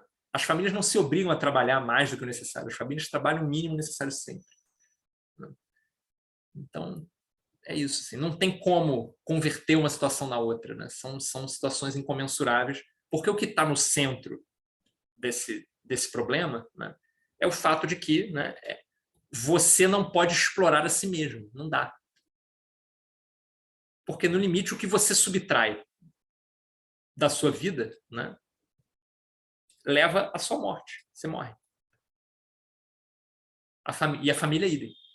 Não dá para fazer não dá para fazer muito mais do que o necessário. Não dá. Mas no capitalismo já dá. Por quê? Porque é socialmente construído. Né? Quer dizer, é aquilo, né? Tem aquela estatística lá do cara que diz que a gente produz alimentos. Né? Em 1980, a gente já produzia, segundo lá a FAO, né? A gente já produzia o necessário para a humanidade se sustentar só com os grãos. Então, de 1980 para cá, a gente já multiplicou por 6 vezes a nossa capacidade produtiva. Então, a gente podia trabalhar 6 vezes menos. Então, a gente podia trabalhar 2 horas por dia.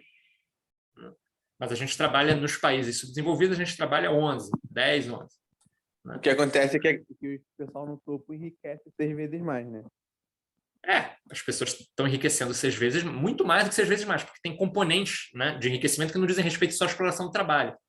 Respeito a essa jogatina financeira, capitalismo de cassino, né, uma porrada de parada bizarra pra caralho. Aí, né? Formas de espoliação que não envolvem produção de mais-valia, é bem complexo, né, o capitalismo contemporâneo. Mas, assim, no cerne disso tudo, né, quer dizer, como é que eu estava dizendo? Então a gente é obrigado a trabalhar, né, 8 horas mais. Como que a gente é obrigado, né, a trabalhar 8 horas excedentes? Né? Quer dizer, essas 8 horas de excedentes, elas são excedentes com relação a 2 horas de trabalho. Né? Num ambiente doméstico, isso nunca vai ser assim. Né? Quer dizer, qualquer sobretrabalho é um sobretrabalho sobre o necessário. Né? Então, assim, você já está sobre um necessário que já é próximo da jornada. Né? Numa sociedade. Né? Então, é isso. Vamos imaginar, né, os camponeses lá na fazenda. Todo mundo já está trabalhando, né, no seu limite, vamos dizer assim. Não dá para você forçar a trabalhar muito mais. No capitalismo dá. Por quê? Porque a produtividade do trabalho já aumentou para caralho por causa do desenvolvimento técnico. Né? Então, isso é um componente dessa história, né? O desenvolvimento técnico, o que é o mínimo, né, de trabalho necessário. O mínimo de trabalho para uma pessoa, né, é muito próximo do máximo de trabalho. Né? Quer dizer, a quantidade que eu consigo trabalhar num dia é muito próximo do máximo do que eu consigo. O mínimo é muito próximo do máximo. Eu não consigo trabalhar muito mais do que eu trabalho. Né? Se eu começar a fazer isso, eu estou me destruindo. E se eu estou me destruindo, eu estou destruindo o meu valor. Então, se eu estou destruindo o valor, não tem mais valia, não tem acumulação, não tem nada disso. Né? É inviável. Né? O cara dos gafanhotos é a mesma coisa. O que vai acontecer? Né? Se ele trabalhou a noite inteira para coletar gafanhotos, né, vai ter algum momento que ele vai ter que descontar essas horas de sono, de cansaço, ele vai diminuir a produtividade dele durante o dia.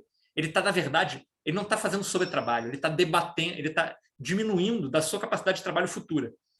né? Ainda tem essa, né? E a criança é a mesma coisa. Se você explora a criança, ela morre, você está vendendo seu trabalho de amanhã, né? Então, isso tudo não combina, nenhum desses esquemas combinam com a produção de mais-valia. A produção de mais-valia depende de trabalho abstrato, depende de um sobretrabalho enorme, depende de desenvolvimento técnico, né? Cara, falei pra caralho assim, mas acho que, sei lá, melhorou? Então, a produção de mais valor... Tá falando errado, professor. Tá falando errado. Foda, A produção de mais valor, então, é um fenômeno extremamente recente. É um fenômeno recente, né? É um fenômeno capitalista, né? Não tem produção de mais valor antes do capitalismo. Você vai ter até sobretrabalho. É isso. O que é? Quer ver? O que é uma forma típica de sobretrabalho na antiguidade? É a escravidão predatória. Como é que era a escravidão ateniense? Das minas de prata. Atenas tinha minas de prata, né? Então, assim, tá todo mundo vivo, mas, além de estar todo mundo vivo, tem que produzir prata para filho da puta ficar muito rico e gastar com comida, gastar com enfeites, gastar com estátua de si mesmo, essas tralhas de filosofia, essas tralhas que esses caras gostavam. Então, assim, quem é que vai trabalhar na mina? Sabe quem vai trabalhar na mina? Prisioneiro de guerra, meu irmão. Aí você vai fazer guerra, pega os prisioneiros e coloca os caras para trabalhar até morrer. O que você está fazendo é exatamente isso, é convertendo a vida, gastando a vida e convertendo-se em prata, né? Isso não é produção de mais-valia. Tem sobretrabalho aí, só que esse sobretrabalho depende do quê? Dessa vida ser consumida e destruída. Então, essa economia ateniense só funcionava se você fizesse o que em seguida? Uma nova guerra para ter novos prisioneiros. E assim ia, né? Então, de novo, isso não é produção de mais-valia. O que você está fazendo é destruindo o trabalho. Você está convertendo, né, uma vida em uma quantidade de prata. Quanto esse cara consegue produzir de prata até morrer? X. Então, esse é o valor dele, né, e é isso. Só que você não compra ele. Você não gasta prata para comprar esse cara, né? O que você faz é atacar, é a economia de pilhagem, né? Então é daí que vem o excedente dessa sociedade. O excedente vem da pilhagem, né? De um trabalho que ninguém trabalha, né? Porque alguém, em algum lugar, criou essa pessoa e gastou trabalho para essa pessoa virar alguém capaz de trabalhar. Só que não foi você que fez isso. O que você fez foi construir um barco, ir lá atacar o cara e roubar o cara para botar ele para gastar a vida dele produzindo prata. Então, né, essa quantidade de trabalho está sendo simplesmente consumida, mas ela foi produzida em outro lugar. Você não está pagando salário, você não está pagando comida, você não está pagando nada. Fez sentido esse exemplo? Fez bastante. Acho que o Marcos não gostou muito. Não estou gostando do conjunto da obra, né? O negócio aqui é uma sacanagem do início ao fim, né? Meu Deus do céu. É só desgraceira, cara. A mais-valia é recente, né? O mais-valor é recente, mas a humanidade está, né, fudendo a si mesma desde sempre, pelo visto. Tem outras formas de exploração, né? Tem outras formas de exploração. O lance é que, né, o capitalismo é um sistema mundial que transforma a exploração numa questão administrativa, né? Então, já tem uma normalidade capitalista funcionando e essa parada pode funcionar, né, ad infinitum, né? Enfim, né? O difícil do capitalismo é imaginar o fim disso, né? Em formas pré-capitalistas, né, você vai ter esquemas que permitiam, né, essa transformação constante, então formas de resistência, né, comensurabilidades. O capitalismo cria incomensurabilidades absolutas, né? Tipo, né, uma riqueza extrema, né, como a dos bilionários de hoje, né, é completamente incomensurável com qualquer coisa, né? Nenhum grupo, nenhum país, nada, né, tem capacidade de, né, contrariar esses caras ou destruir esses caras. Esses caras têm agora, né, isso é uma coisa que tem anos, mas republicaram essa reportagem há pouco tempo, que os bilionários, né, é um mercado de abrigos pós-apocalípticos para bilionários. Vocês já viram isso? Já vi. É uma reportagem da mídia gringa, né? Eu não sei se sabe em português. Mas é isso, aí os caras ficam... é um mercado, é um mercado de think tankers e tal, né? Que ficam imaginando, então tem o apocalipse. Como é que o bilionário continua bilionário depois do apocalipse? Ele paga soldados, mas os soldados vão se voltar contra ele. Então tem que viciar os soldados numa droga, tem que ter um cofre com uma combinação, tem que ter um colar, tem que ter... Os caras ficam imaginando essas coisas, né? Mas assim, enquanto não tiver apocalipse, eles estão tranquilos, né? Mas não é a primeira forma de exploração que foi criada, né? Ela é só a mais eficaz, né? Sem dúvida nenhuma, de longe, é a mais eficaz. Mas então eu estava falando das formas de produção de mais-valia, né? E, gente, só uma última observação, né, antes de terminar, é que é isso, né? É muito importante, enquanto a gente estiver lendo o Capital Volume 1, né, e enquanto a gente estiver tendo essas conversas aqui, né, entender que, no contexto do Capital Volume 1, né, o conceito de preço é diferente do conceito de valor. Né? Quer dizer, o valor é relativo a uma quantidade de trabalho. O preço nem sempre. Né? O preço tem outros componentes. Né? Então, por exemplo, isso, né? Quer dizer, o valor, então, você produziu um monte de xícaras no mundo hoje, de canecas. Né? Essas canecas, então, têm um valor. Esse valor é uma quantidade de trabalho que já foi despendido. Né? O que acontece é que, quando você vai transformar esse valor em dinheiro, entra uma porrada de elementos aí dentro. Por exemplo, né, a hiperdisponibilidade de canecas. Então, né, só que, no âmbito do Capital Volume 1, o Marx sempre trata o preço e o valor como se fosse a mesma coisa. Né? Então, então, toda hora, no Capital Volume 1, para o assunto funcionar, para a conversa ser possível, né, o valor das coisas é idêntico ao seu preço sempre. Né? Então, isso cria problemas quando a gente tenta entender a lógica do que ele está falando no mundo real. Né? Mas fiquem com isso em mente, que o conceito de preço e o conceito de valor são diferentes. Né? O preço é uma expressão monetária, né? E o valor é uma quantidade de trabalho. Só que no volume 1 do Capital, o dinheiro corresponde ao trabalho de forma, né, inequívoca. No nosso mundo já não é mais assim. Né? Tanto é que você tem figuras que ganham muito dinheiro sem produzir trabalho nenhum. Né? Quer dizer, é isso. Né? O cara que compra dinheiro e vende dinheiro. Né? Esse cara, nada foi produzido ali. Né? Aí vai, não, mas lá no final alguma coisa foi produzida, tem investimento produtivo. Isso é balela. Mentira. Não é assim que funciona. A gente está vivendo uma outra coisa. Né? Mas é isso. Ok. Gente, acho que a gente, enfim, são 8 horas e a gente vai ficar por aqui. Então, o que vai acontecer aula que vem?